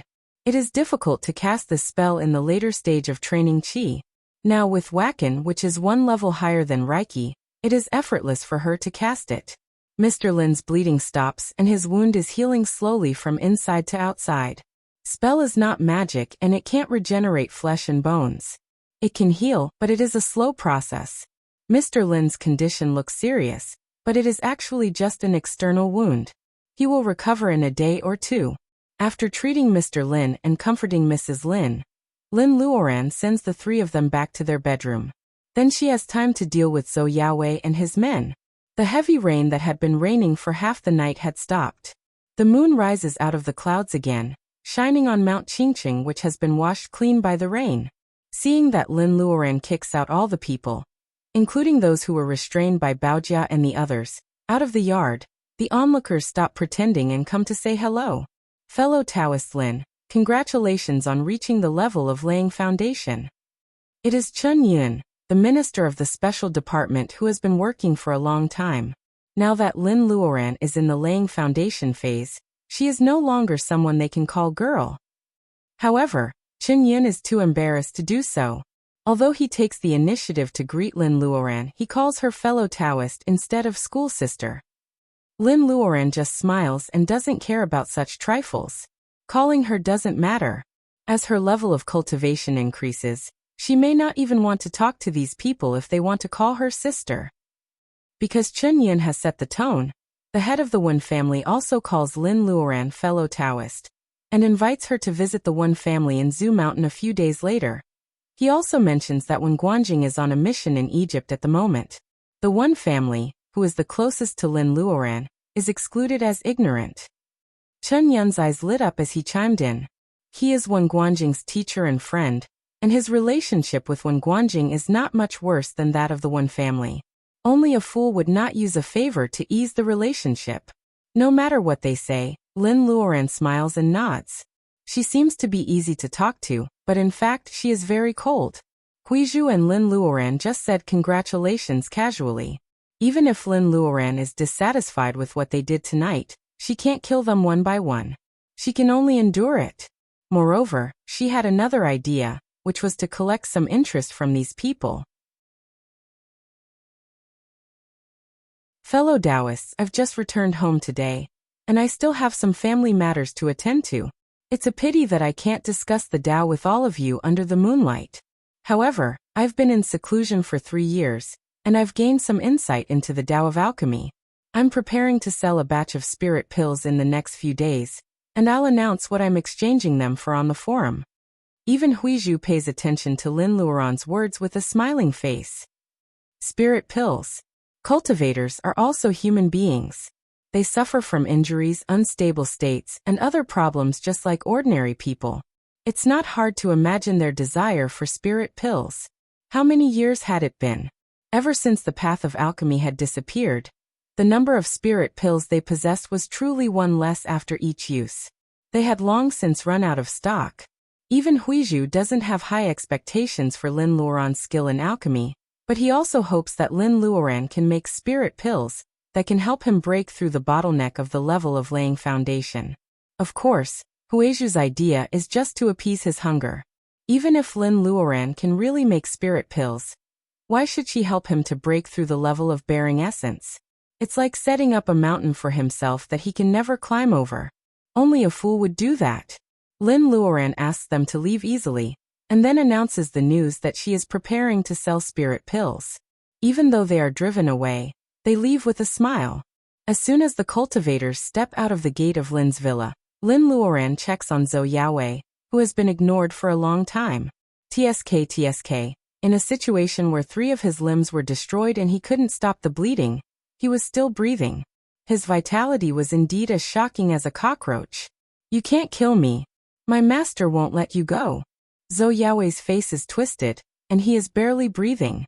If he doesn't mention the woman in black, Lin Luoran will only get angrier. After 3 years of being gnawed by the blood pool, even though she still succeeded in building her foundation, without these 3 years, as long as she could concoct the foundation building pill, she could have built her foundation even faster and safer. At that time, the pain of having her flesh and blood gnawed by the blood pool, and the lifelong regret of losing her loved ones was not something that a yin's error and yang's mistake foundation building could easily forget. There is a small spell in the level of laying foundation called voice shaping. It is not difficult to make one's voice heard by another person within a distance of 10 miles. Lin Luoran casts a spell with her right hand, and the shadow of a conch appears on her fingers. Lin Luoran uses her spiritual mind to feel the location and says, "Your apprentice asked you to save him. Will you do it or not?" The woman in black giggles. "I can have as many apprentices as he is. Useless people don't deserve my help. Just kill him." The woman in black hangs up like hanging up the phone. Lin Luoran can feel that the MPV is leaving, but she doesn't chase after it. It would be best if she could get revenge as soon as possible. However, Lin Luoran doesn't do it because she is not 100% sure. At this moment, Lin Luoran knows how important she is to the Lin family. Her life is no longer a personal matter. If she is not sure that she can kill Zhou Yaowei with one strike, she won't show her real strength. Hearing the woman in black's words, Zhou Yaowei's face turns pale. He tries to calm down and tries to move with his broken limbs. The Zhou family will never let you go. The Zhou family. The first thing that comes to Lin Luoran's mind is Mrs. Zhou, who was wearing a red suit in the corridor of the hospital when Baojia was seriously injured. Lin Luoran already disliked the Zhou family back then. In this case, Lin Luoran has to kill Zhou Yaowei's parents as well. Lin Luoran is venting her anger on Zhou Yaowei. However, strictly speaking, it is not. There is a saying that goes, if you don't teach your son well, you will ruin the whole family for the rest of your life. How can Zhou Yaowei's parents know nothing about this? Lin Luoran condenses a bullet of Reiki and pierces Zhou Yaowei's leg, which is still intact. She lowers her head and says, "Don't worry. The Zhou family will be with you soon." Zhou Yaowei's eyes are wide open. A ball of fire suddenly appears in Lin Luoran's hand. Zhou Yaowei's last thought is, how did the young master in the capital who indulged himself in debauchery end up like this? Of course, no one will answer Zhou Yaowei's question. As soon as the ball of fire touches Zhou Yaowei's body, it spreads all over his body. Weak and powerless, Zhou Yaowei only has time to cry before he is surrounded by the fire and turns into ashes. The cultivators who haven't walked far on the path in the forest frown. Lin Luoran seems to have changed a lot since she came back. She is a little cruel. Only a kind person can be bullied. This is not good news. Lin Luoran raises her head and looks at the direction where the cultivators are leaving. She sneers. The master and his apprentice are hateful, but these hypocrites are not any better. Let's wait and see. Zhou Yaowei's henchmen can't move, but they can hear and see. What's more, they can see with their own eyes the power that goes against their common sense, and the little boss is killed. Zhou Yaowei's henchmen are so calm that they don't pee in their pants. Lin Luoran doesn't want to scare these small fries. She gives each of them a ball of fire. Seeing that his men are killed one by one, the leader closes his eyes in defeat. He waits for a long time, but Lin Luoran's ball of fire doesn't fall. He opens his eyes and sees that the evil woman has walked to the door. Go back and tell Zhou Yaowei's parents to wait for me. A gust of wind blows. The leader rolls out of the gate of Lin's house like a rolling gourd. He stops when he is about to fall into the lake. This sudden survival almost makes him cry with joy. Although it is very likely that he will die if he goes back to the Zhou family, it is better than dying without a corpse. The leader gets up. He stumbles down the mountain as if he is being chased by a dog. Lin Luoran casts a cleaning spell and gathers the blood stains in the house and the ashes of Zhou Yaowei's men into a ball. Lin Luoran sends the ball of fire away with the wind. The whole house becomes a clean and refreshing mountain villa again. Why does she inform the Zhou family? In fact, sometimes killing a person is not the most painful way. Compared with killing a person, Lin Luoran's dark side can be satisfied by letting them live in fear before killing them. Has she become a bad person?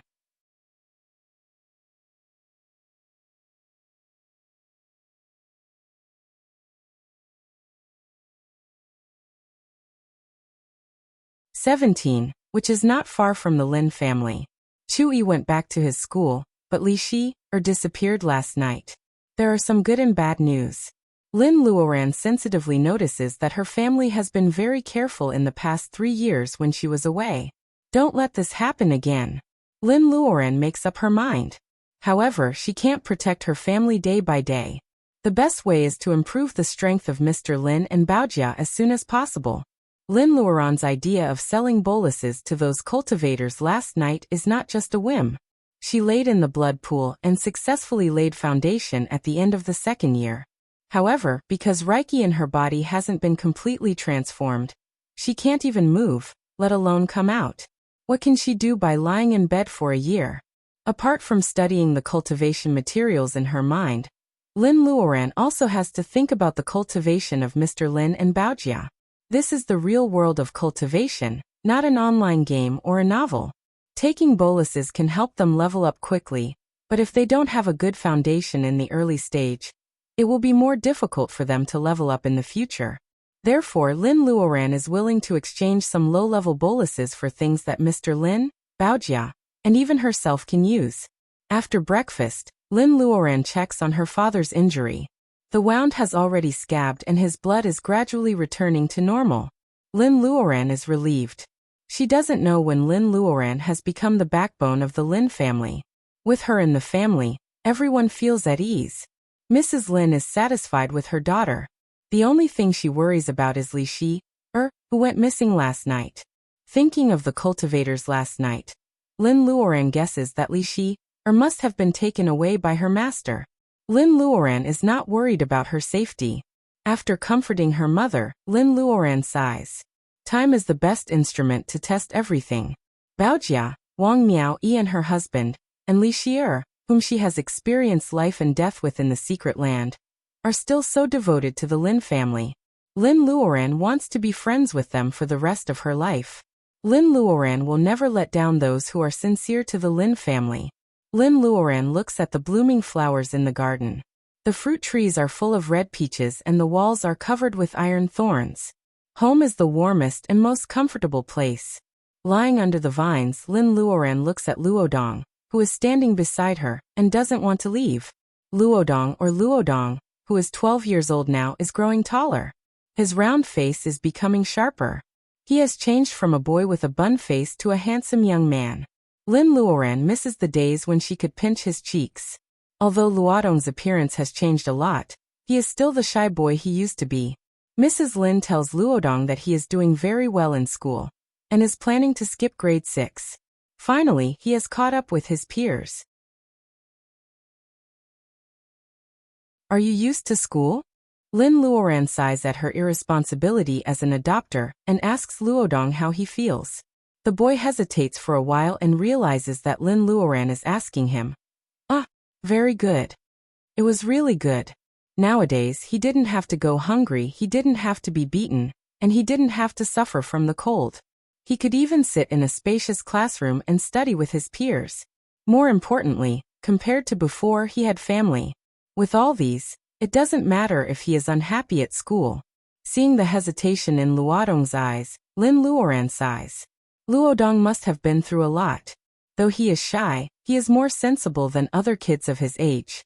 If Luodong were not so young, Lin Luoran might have been fooled by his words. It seems that Lin Luoran needs to go to his school secretly. There is also the trip she owes Luodong 3 years ago. Lin Luoran has a lot of things to do when she comes home. Sister, can I learn magic spells? The adults don't mention it, but it doesn't mean that Luodong has forgotten what happened last night. He is a young man. How can he wait for Sister Baojia and Sister Lin to protect him every time? It turns out that Luodong has been guarding Lin Luoran. Because of this, Lin Luoran doesn't know whether to laugh or cry. Luodong thinks that he is charming. Luodong has been curious about cultivation since he was a kid. He has the single Taoist root of the earth. If Lin Luoran doesn't teach him cultivation, it will be unreasonable. However, facing Luodong's expectation, Lin Luoran shakes her head slowly. Luodong is disappointed. Sure enough, he is just an adopted kid. How can he learn magic spells so casually? Looking at his face, Lin Luoran knows that this sensitive kid is thinking too much. She explains, "You can't learn it now. You can decide when you are 18. Luodong's eyes light up again. Lin Luoran laughs. She doesn't mean to tease him. It's just that the road of cultivation is difficult. Even she is still groping for it. She doesn't know what the road ahead of her is. It is a thorny road. Without great perseverance, determination, and luck, how far can one go? Luodong is adopted by the Lin family. Of course, it is his lucky chance. However, Lin Luoran hopes that when Luodong is older and able to take responsibility for his life, Luodong can choose whether to cultivate or not. Lin Luoran doesn't want Luodong, who she regards as her younger brother, to regret the choice he made when he was young when he felt the danger of cultivation. She doesn't want Luodong to regret the choice he made when he was still young. Life is so short. If one day Lin Luodong chooses not to cultivate, Lin Luoran can make him rich and have no worries about food and clothing. Isn't that a better life? As for Mrs. Lin's Taoist root, Lin Luoran worries about it. Lin Luoran is now in a dilemma. She can choose whether she wants to be like Luodong or not. Mr. Lin and her daughter are both cultivating. Without Mrs. Lin, even Lin Luoran can't accept it, let alone Mr. Lin. Lin Luoran is still thinking when she hears a bell-like laughter from the door. She is so absorbed in her thoughts that she doesn't notice that someone is at the door. A little girl in a pink dress giggles and rushes to Lin Luoran. No, to be exact, she rushes into Luodong's arms. The young man peeks at Lin Luoran. and pinches the little girl's face. Two adults are standing at the door, looking at Lin Luoran in disbelief. They are Wang Miao-yi and her husband, who were invited to dinner by Mrs. Lin but didn't tell them the truth on purpose. Fatty Chui rubs his eyes. "Honey, am I sleepy?" Wang Miao-yi pinches Fatty Chui with red eyes. She steps forward and doesn't know what to say. After a while she says, "I'm glad you're back." Their friendship turns into this simple greeting. The little girl looks at the new beautiful aunt curiously, and looks at Fatty Chui in confusion. Fatty Chui feels so proud and quickly takes over his 2-year-old daughter from Luodong's arms. Luodong is so good at deceiving his innocent daughter with cuteness. "Tuanzi, this is Aunt Lin." Fatty Chui is under pressure to teach his daughter to call Lin Luoran aunt. Lin Luoran is getting younger and younger. She looks like she is in her early 20s. Lin Luoran looks at Fatty Chui's hesitant look and smiles. "Brother Chui, the jade boxes I ordered 3 years ago should have arrived by now, right?" Wang Miao-yi smiles through tears and Fatty Chui scratches his head, assuring that the Chui's jade shop is trustworthy.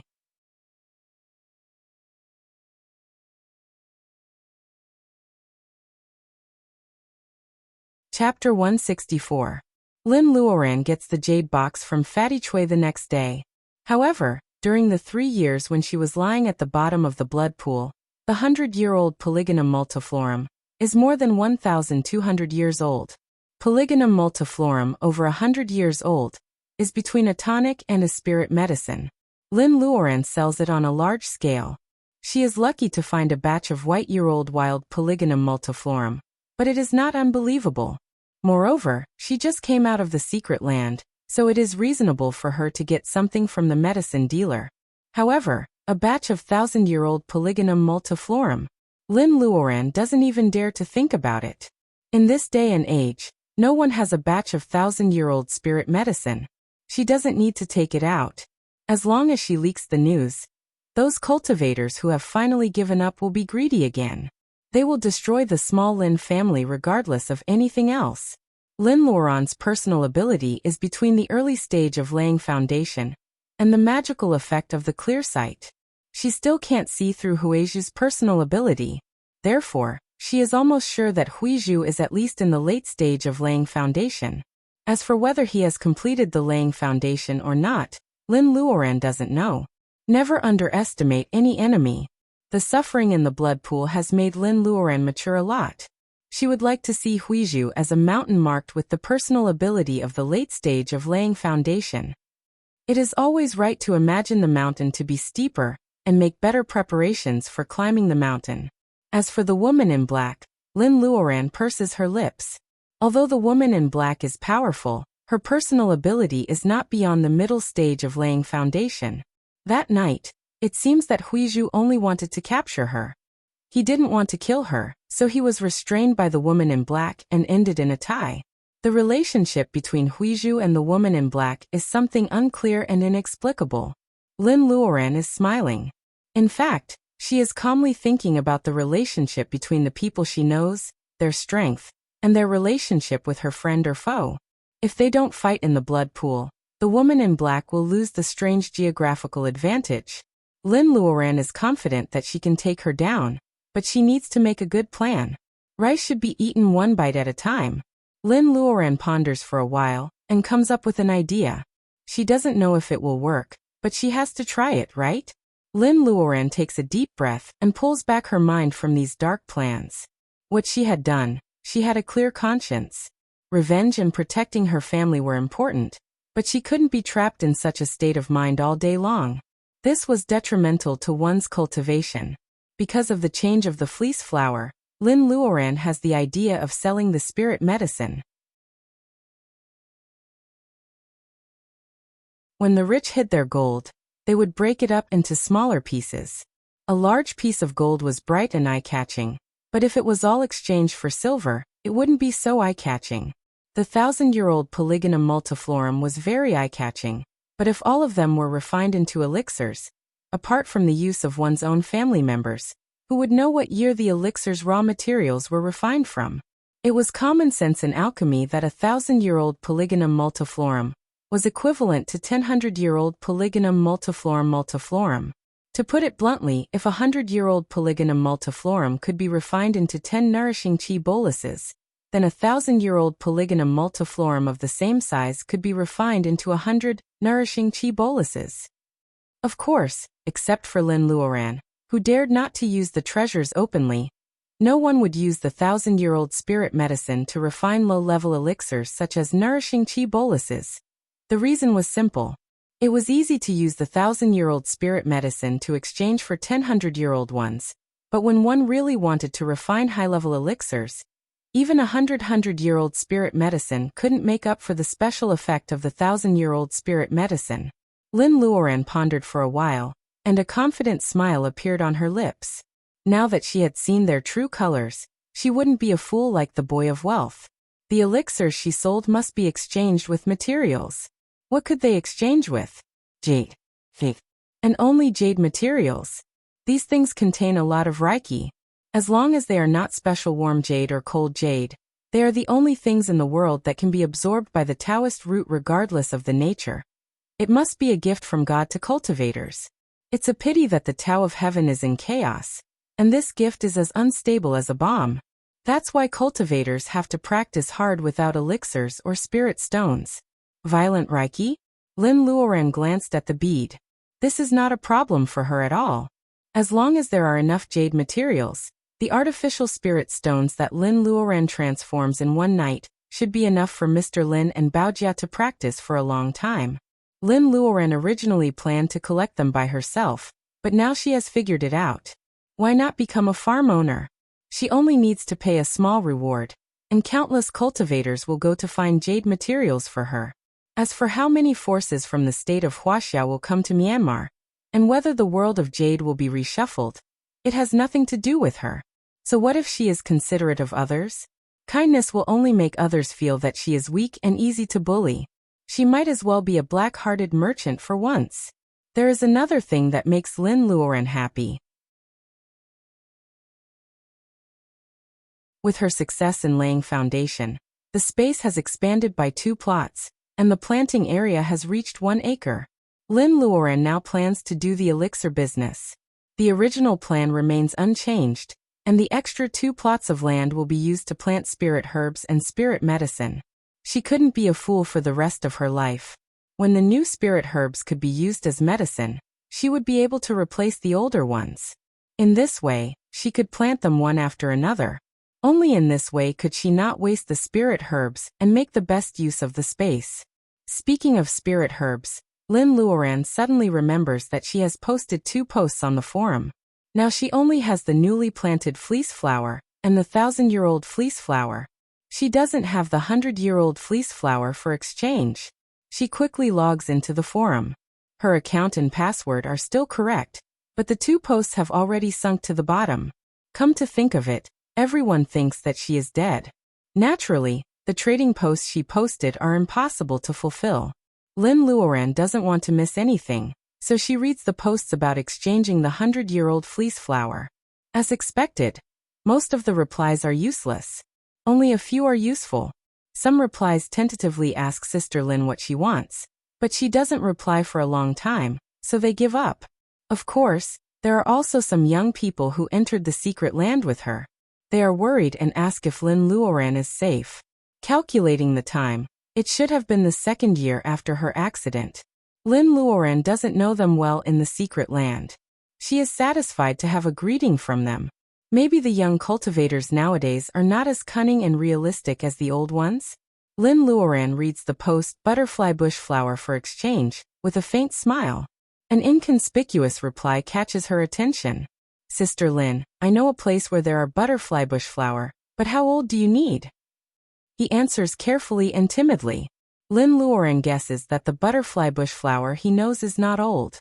Lin Luoran doesn't care about the age. Although she doesn't know whether there are butterfly bush flowers in the place he mentioned, Lin Luoran sends a private message to the person with the ID tofu. Lin Luoran has laid the foundation, but she is not the only cultivator in her family anymore. She still needs to collect the herbs for the foundation laying bolus. Lin Luoran doesn't feel urgent.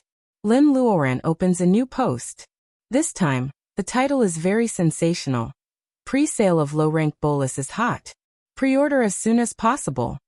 The main post explains the exchange of jade materials for bolus, and notes that it is just an advertisement post. How to exchange the bolus depends on the quality of the jade.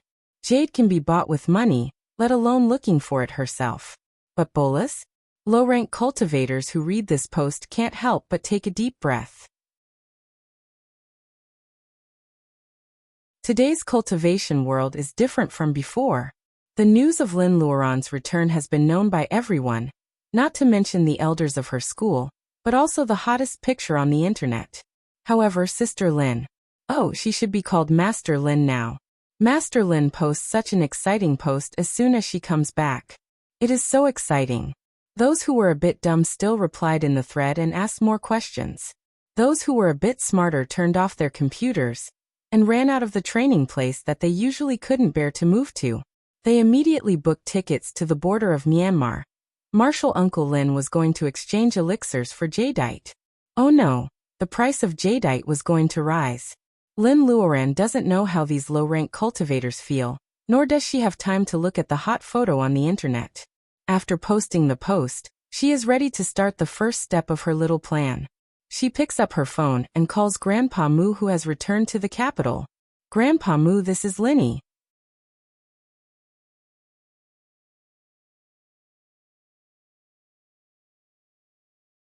Chapter 165. Are you looking for an eminent monk who cultivates Buddhism? Lin Luoran's request is simple and clear, but Master Mu is surprised. Buddhist cultivators have always been insignificant, and they never participate in the affairs of the world of cultivation. Why does Lin Luoran want to see them? Besides, cultivation is getting more and more difficult. How many sincere believers are there in this fickle city?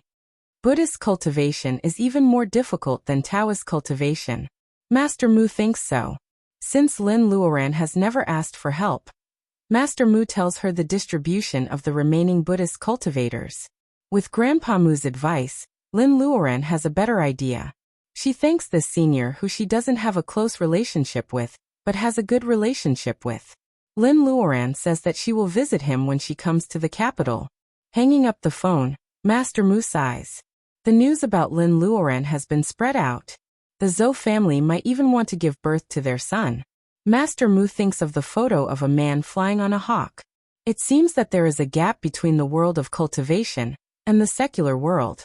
Even though Master Mu has lived for more than 100 years and witnessed the end of the feudal dynasty, the hardships when the state of Wuxia was founded, and the rapid changes of the world in the past decades, he still can't tell whether it is good or bad to break the barrier between the world of cultivation and the secular world.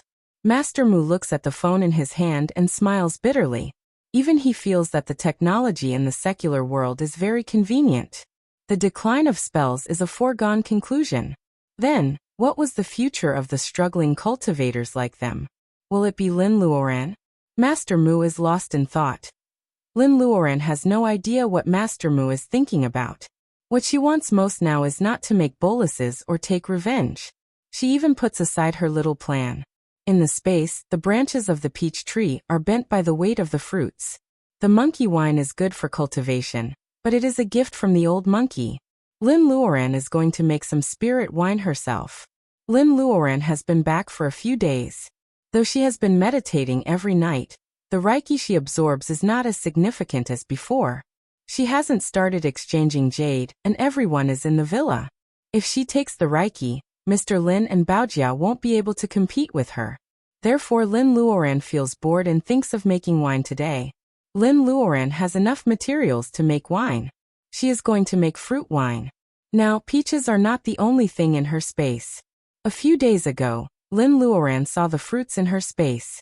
She threw 2 apple seeds into the fruits and found a piece of grapevine. After a few days, there are red and green apples and grapes that are sweeter and a little bit sour than raisins. Lin Luoran is overjoyed to be able to grow raisin-like grapes from the wild grape seedlings. Mrs. Lin is very satisfied that her daughter has added new varieties to the vegetable basket. As for the grapes, who cares about this? In order to make wine, Lin Luoran takes Lin Luodong and a little girl, Tuanzi, up the mountain to dig clay. In fact, she wants to use the soil in her space to make wine jars, which may be effective in preventing the loss of Reiki. However, this place is close to the Qingqing Taoist temple. She seldom enters the space. She is afraid that Huizhu might notice something. It is better to have less eye-catching things. Should I move back to the city? When Luodong starts school, I might as well move back to the city. With the jade, Mr. Lin and Baojia don't have to cultivate here. Goldie is very stubborn now, so Lin Luoran doesn't force it to fly with others. Anyway, Lin Luoran has reached the level of laying foundation. She can fly on the wind even if she doesn't step on a flying sword. Goldie can stay at Lin's house as an extra layer of protection. The three of them walk in the forest. Lucy stumbles and relies on Lin Luodong to hold it. Soon, they find a shallow pond. It's too dirty to take the clay back, so they shape it on the spot and burn it into wine jars. It's convenient to take it back. Tuanzi makes many crumpled clay figurines and insists that they are her uncle Luodong. Seeing Luodong's blushing face, Lin Luoran almost bursts out laughing. Now Lin Luoran is very good at molding with earth. In order to make the boy blush a little, she makes 2 clay figurines of Lin Luodong and Lucy. She also takes some plants in the mountains to dye the figurines. After being baked, the figurines are really lifelike. Lin Luodong can't take his eyes off them. Tuanzi claps its chubby hands and laughs so hard that its eyes can't be seen. When they return to the villa with the wine jars and Tuanzi, who is covered in mud, there is a touch of red light in the sky. That is the last glow of the setting sun. Making fruit wine is actually very simple. First, wash the fruits, beat them with a wooden stick, mash them, filter out the dregs, add some water from the space, add some spirit herbs, and seal the jars to wait for the wine to ferment. Everyone in the Lin's family is mobilized. The peaches in the space are dozens of kilograms, and the 2 apple trees have hundreds of kilograms of apples. There are a few grapes, but Lin Luoran's wine jars are not small. She has made more than 10 jars of fruit wine. When Lin Luoran mixes the Reiki in the wine, she puts spirit herbs that will not affect the taste and seals the jars. Then everyone carries the wine to the basement. Mr. Lin, who has just recovered from a serious injury, is the happiest one among them. He used to drink every day. Naturally, he is looking forward to the spirit wine made by his daughter. After making the wine, Lin Luoran's work is not finished. The space can make the growth period of a plant equal to a year. However, if a fruit tree can bear fruit for 10 years, its life will come to an end after 10 rounds of harvesting. Lin Luoran has to plant it again. Speaking of which, vegetables and fruits are still ordinary. Although the space has improved them, they still can't change this rule. After Lin Luoran cleans up the peach trees in the space and buries the new peach pits, she looks at the peach branches and doesn't know what to do with them. She doesn't know if they can be used or not. She just pushes them under the tree in the backyard of the villa. Lin's villa is quiet at night. Lin Luoran has prepared some herbs and goes to the basement alone. The second-grade alchemy furnace she got 3 years ago has been left alone in the basement. The outside is covered with dust, but the inside is as clean as new. Lin Luoran wipes away the dust and lays out the herbs she needs. She recalls the formula of bolus again.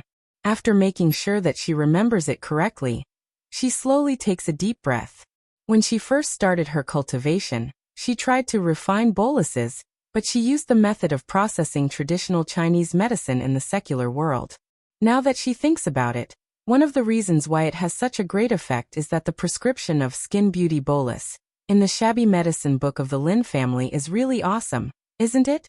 It's a pity that the second part is missing. Lin Luoran must study the first part of the medicine book, which seems to be used to treat minor diseases. Lin Luoran comes back to herself and checks the spirit medicine again. There is 1,000-year-old Polygonum multiflorum, 10 jade grass, 10 poria, 10 cassia seed, and more than a dozen spirit herbs that are more than 100 years old. Lin Luoran checks the spirit medicine again. To make a grade 1 gathering chi bolus, she needs more than 10 kinds of main auxiliary herbs. If she doesn't have the powerful space of the sacred pearl to grow them herself, ordinary people can't afford to support her if she wants to learn alchemy. This is the reason why the so-called School of Alchemy disappeared in the long river of history. Lin Luoran holds the head of Cheongqi with her right hand and slowly injects pure fire Wacken into the alchemy furnace. When the alchemy furnace is opened, Lin Luoran quickly puts the spirit herbs into the small box attached to the furnace.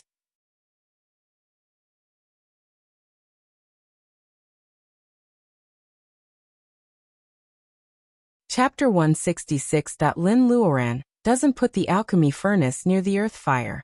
She has to rely on her Wacken to refine the spirit herbs until the rooster crows. Lin's family knows that she is going to make boluses. Seeing that the basement door is closed, they don't want to disturb her. Lin Luoran feels the situation inside the alchemy furnace with her clear eyes while stabilizing the output of Wacken. Without the bead which could absorb Reiki at any time, Lin Luoran's cultivation level had just passed the early stage of Zhuji realm, and she hadn't even reached the middle stage yet. If she wanted to refine elixirs without earthly fire or spirit stones, she would have had a hard time refining spirit herbs. Polygonum multiflorum, Poria cocos, jade grass. They are all refined into brown liquid in their own compartments. Although Wacken is overflowing, it is still too much waste liquid for bearing essence. Lin Luoran purses her lips and changes the gesture on her right hand. With a flash of light, the liquid flows down from the pores and is purified like distillation. The whole compartment is full of liquid. After 9 rounds of purification, only a shallow layer is left. Lin Luoran is so focused that she doesn't know how much time has passed. She can't be distracted at this moment, let alone care about the passage of time. After refining and purifying, the next step could be said to be the most important one: pill collecting. The success rate of bearing essence depends on one's talent. Even with the same number of spirit herbs of the same age, the same level, and the same spell for gathering boluses, there will be different results. People don't know the reason, so they attribute it to talent. In fact, the most important thing in the Tao of Alchemy is the scale. How to improve the quality of boluses. Purify again and again. No one can stay in the boring alchemy furnace year after year. When all kinds of liquid flow to the center of the alchemy furnace, they blend with each other and Reiki are in harmony. That is the best moment for gathering boluses. For example, Lin Luoran is fascinated by the beauty of the amber medicine liquid. She always thinks that the medicine liquid should be more compatible, but she forgets the quality of the alchemy furnace and her personal ability. In the blink of an eye, the medicine liquid tends to separate. Lin Luoran hurries to cast a spell to take back the boluses. The lid of the alchemy furnace trembles. A stream of light comes out of Winged Tiger's mouth, which converges with the Reiki triggered by Lin Luoran's spell. The Grade 2 alchemy furnace is helping her to take back the boluses. Lin Luoran knows that she has missed the best time to take back the boluses. She tries her best to cast the spell of taking back the boluses. She feels nervous. It seems that there is an invisible hand spinning the pure medicine liquid in the furnace and slowly squeezing it into a small ball. Lin Luoran is delighted and finishes the last spell. This cauldron of pills seemed to be able to collect quite a lot. Just as she smiled, a slight sound came from the furnace. This is Lin composes herself and opens the door of the basement which has been closed for 2 days. Seeing Mrs. Lin greeting her with concern, Lin Luoran cheers up. How is it? Baojia is obsessed with cultivation now. She knows that the boluses made by Lin Luoran are mostly for her and Mr. Lin, so she is very concerned. Mrs. Lin knows her daughter better than anyone else. Seeing that Lin Luoran is tired and disappointed, she pulls Baojia. Lin Luoran sees her mother's action and feels warm for her. She cheers up and says frankly, "This cauldron of boluses is ruined by me." Yes, Lin Luoran knows that she is not a genius, but who hasn't dreamed of being an all-rounder? Besides, Lin Luoran is exhausted after 2 days of continuous output of Reiki. However, she loses at the last step. She is not willing to give up. However, at this time, Mrs. Lin and the others are giving her encouragement. Even Luodong knows how to comfort her. "Sister, I always failed when I first went to school. Now I can get 200. Lin Luoran feels a bit embarrassed to say that he got 200 as an encouragement to show off. Lin Luoran rubs his hair and says with a smile, "I'm fine. This cauldron is ruined. I just need to take a break and continue." Mrs. Lin nods. You've been in there for 2 days. You should eat something and take a rest first. Then she and Baojia drive Lin Luoren away. Luodong, who has a pointy face, murmurs, I'm not a kid anymore. I don't need to rub my head all the time. Lin Luoren hasn't eaten for 2 days. Mrs. Lin stews pork rib soup for her. She doesn't let Lin Luoren go until she finishes 2 bowls of rice and a big bowl of soup. Back in her room, Goldie sticks its head in through the window. It seems to know that Lin Luoren has failed. However, it doesn't know how to comfort her. Lin Luoren flies to Mount Qingcheng on Goldie's back. She flies around in the sky to blow away Goldie and then goes home. Yes, she has never been a genius. Everything depends on her hard work and great opportunities. Lin Luoren returns home after the night wind blows. She doesn't cultivate this night. She sleeps for more than 10 hours before she wakes up. After eating something, Lin Luoren goes to the basement again. Lin Luoren has adjusted her Reiki to the best and her spirit is also at its best. The most important thing is that she has the experience of the last failure. Lin Luoren is more confident this time. She still puts in so many materials. Lin Luoren holds the Cheongqi beast in her left hand and keeps injecting Reiki into it. She quickly puts in the spirit herbs and closes the lid of the cauldron and starts to concentrate on making boluses. The spirit herbs and herbs are refined into liquid, and their essences are kept in the purification process. The liquid is rolling and rising. Lin Luoren is fascinated by the beauty of the Reiki. The purified liquid flowed into the platform through the small holes. The small streams converged and formed a small pool of liquid on the round platform in the center of the alchemy furnace. The liquid was the essence of more than 10 kinds of spirit herbs. They had different medicinal properties in different amounts, but strangely, they interacted with each other as one. This is the moment. Lin Luoren calmly casts the spell of closing boluses. In the intertwining light, Cheongqi breathes out light again. Lin Luoren's power is trying to merge with the power of the cauldron. The lid of the cauldron vibrates for the first time. Even with her eyes closed, Lin Luoren can feel that the liquid is rotating, taking shape and becoming rounder and rounder. Finally, she finishes the last spell of closing boluses. The fire Reiki in her body is completely used up. The bead is nourishing the dried nebula in her pubic region. Lin Luoren holds the completely quiet alchemy furnace. She feels weak, but the smile on her face is getting bigger and bigger. Although she doesn't know the success rate of bearing boluses, she is undoubtedly successful.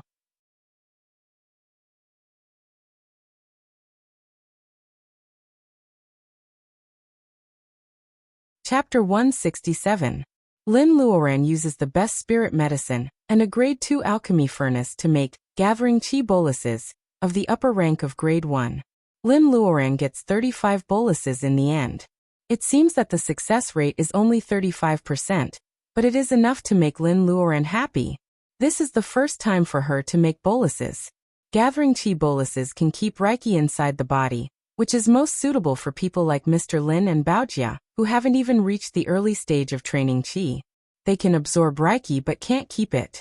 Of course, in today's cultivation environment full of violent Reiki, the peaceful and pure Reiki of boluses is the most valuable part. One bolus has limited Reiki, but what about 100 boluses? It takes Lin Luoren 2 days to make such boluses. In this way, how many boluses should she exchange? Lin Luoren uses 1,000-year-old knotweed, which is more effective than she expected. Although she hasn't seen gathering qi boluses before, she can guess that they are twice as effective. This is the reason why Lin Luoren is still satisfied even though the success rate is not high. After all, this is the first time for her to make boluses. There is still a long way to go, right? However, only one kind of gathering qi bolus is too few. Lin Luoren sets her sights on another kind of bolus. It is circulation bolus, of the upper rank of grade 2. Different from gathering qi bolus, it focuses on healing. Of course, it can't be used to cure Master Guo's old wounds. However, for cultivators who haven't reached the level of laying foundation, it may be able to save their lives. There are not many people who can afford to use gathering qi bolus for a long time. Circulation bolus should be popular. However, there is a medicine in circulation bolus. It is not a spirit herb, or an ordinary Chinese herbal medicine. It is toad cake, and Lin Luoran needs to collect it herself. Bitter toad is recorded in the formula. Lin Luoran checks and finds out that it is toad cake. Bitter toad is another name for toad. It was summer, and the Qingqing mountain range should have no lack of frogs like toads, right? In the evening, Lin Luoran secretly carries a small basket and a glass bottle. She changes into long clothes and trousers. Mr. Lin is waiting for her at the gate of the villa, dressed in the same way. I knew you were going there secretly. Why? Don't you like your old father? Lin Luoran blushes. No matter how young her father is, Lin Luoran always remembers how he and her mother worked so hard to pay for her education. At that time, she was incompetent. Now, she naturally hopes that her parents can live a leisurely life. However, looking at Mr. Lin's blaming eyes, Lin Luoran can't help but reflect on whether she has gone too far. Mr. Lin used to collect herbs for a living, so he is familiar with toad cake. Why don't I go with my father? Even though it will be slower, Mr. Lin will have a sense of achievement of being useful. Isn't it better? Luoran and Lin Luoran father and daughter go into the Bakuan mountain. The moonlight is good tonight. Lin Luoran can see clearly on the mountain path. However, Mr. Lin takes a chopper and a flashlight with him. Watching Mr. Lin cutting the weeds and branches to clear the way, Lin Luoran seems to forget that she is now a powerful cultivator and a child who needs his protection. Lin Luoran used to go up the mountain with her father like this during the summer vacation. Therefore, Lin Luoran doesn't use spells or show off her skills. She just follows Mr. Lin and becomes the little girl who needs her father's protection again. Girl, look! Mr. Lin suddenly stops and points to a pine tree. Under the light of the flashlight, Lin Luoran sees some umbrella-shaped mushrooms on the ground covered with pine needles. The mushrooms are brown with a little bit of red, and they are half open. It's a pine umbrella. Even Lin Luoran can't help but exclaim. Pine umbrella is a kind of wild mushroom that grows in the pine forest. It is especially delicious. Li's village is against the mountain, so Lin Luoran knows many wild mushrooms. However, she has only picked this kind of pine umbrella 2 or 3 times since she can remember. Because of its rarity, it is even more delicious. Lin Luoran has a deep impression of it. After she went to college, she even did some research and learned that the scientific name of this mushroom is blood rivet mushroom. It is one of the specialties of Changbai Mountain. No wonder it is rarely seen in Chuan. Dad, you have a good eye. Lin Luoran is happily picking mushrooms while flattering Mr. Lin. Although Mr. Lin doesn't shake his head, he is obviously proud of himself. There is only a small pile of mushrooms in the basket, which just fills the bottom. Lin Luoran is unwilling to give up, so she searches the pine forest again. She doesn't find any pine umbrella, but she finds some horse's ears similar to black fungus. Anyway, it is edible, so she loots all of them. Looking at his daughter, Mr. Lin shakes his head helplessly. Lin Luoran has liked to follow him to the mountains since she was a little girl. He always feels that his daughter, who doesn't like to talk usually, finds everything interesting and enjoys herself in the mountains. She is really talented in finding food and herbs. Is finding food a talent? Mr. Lin hesitates for a while and adds this advantage to his daughter. They walk and stop like this until midnight. Finally, they find a pond. Hearing the continuous croaking of frogs, Lin Luoran and Mr. Lin both laugh. This is the place. There are some skills to catch toads.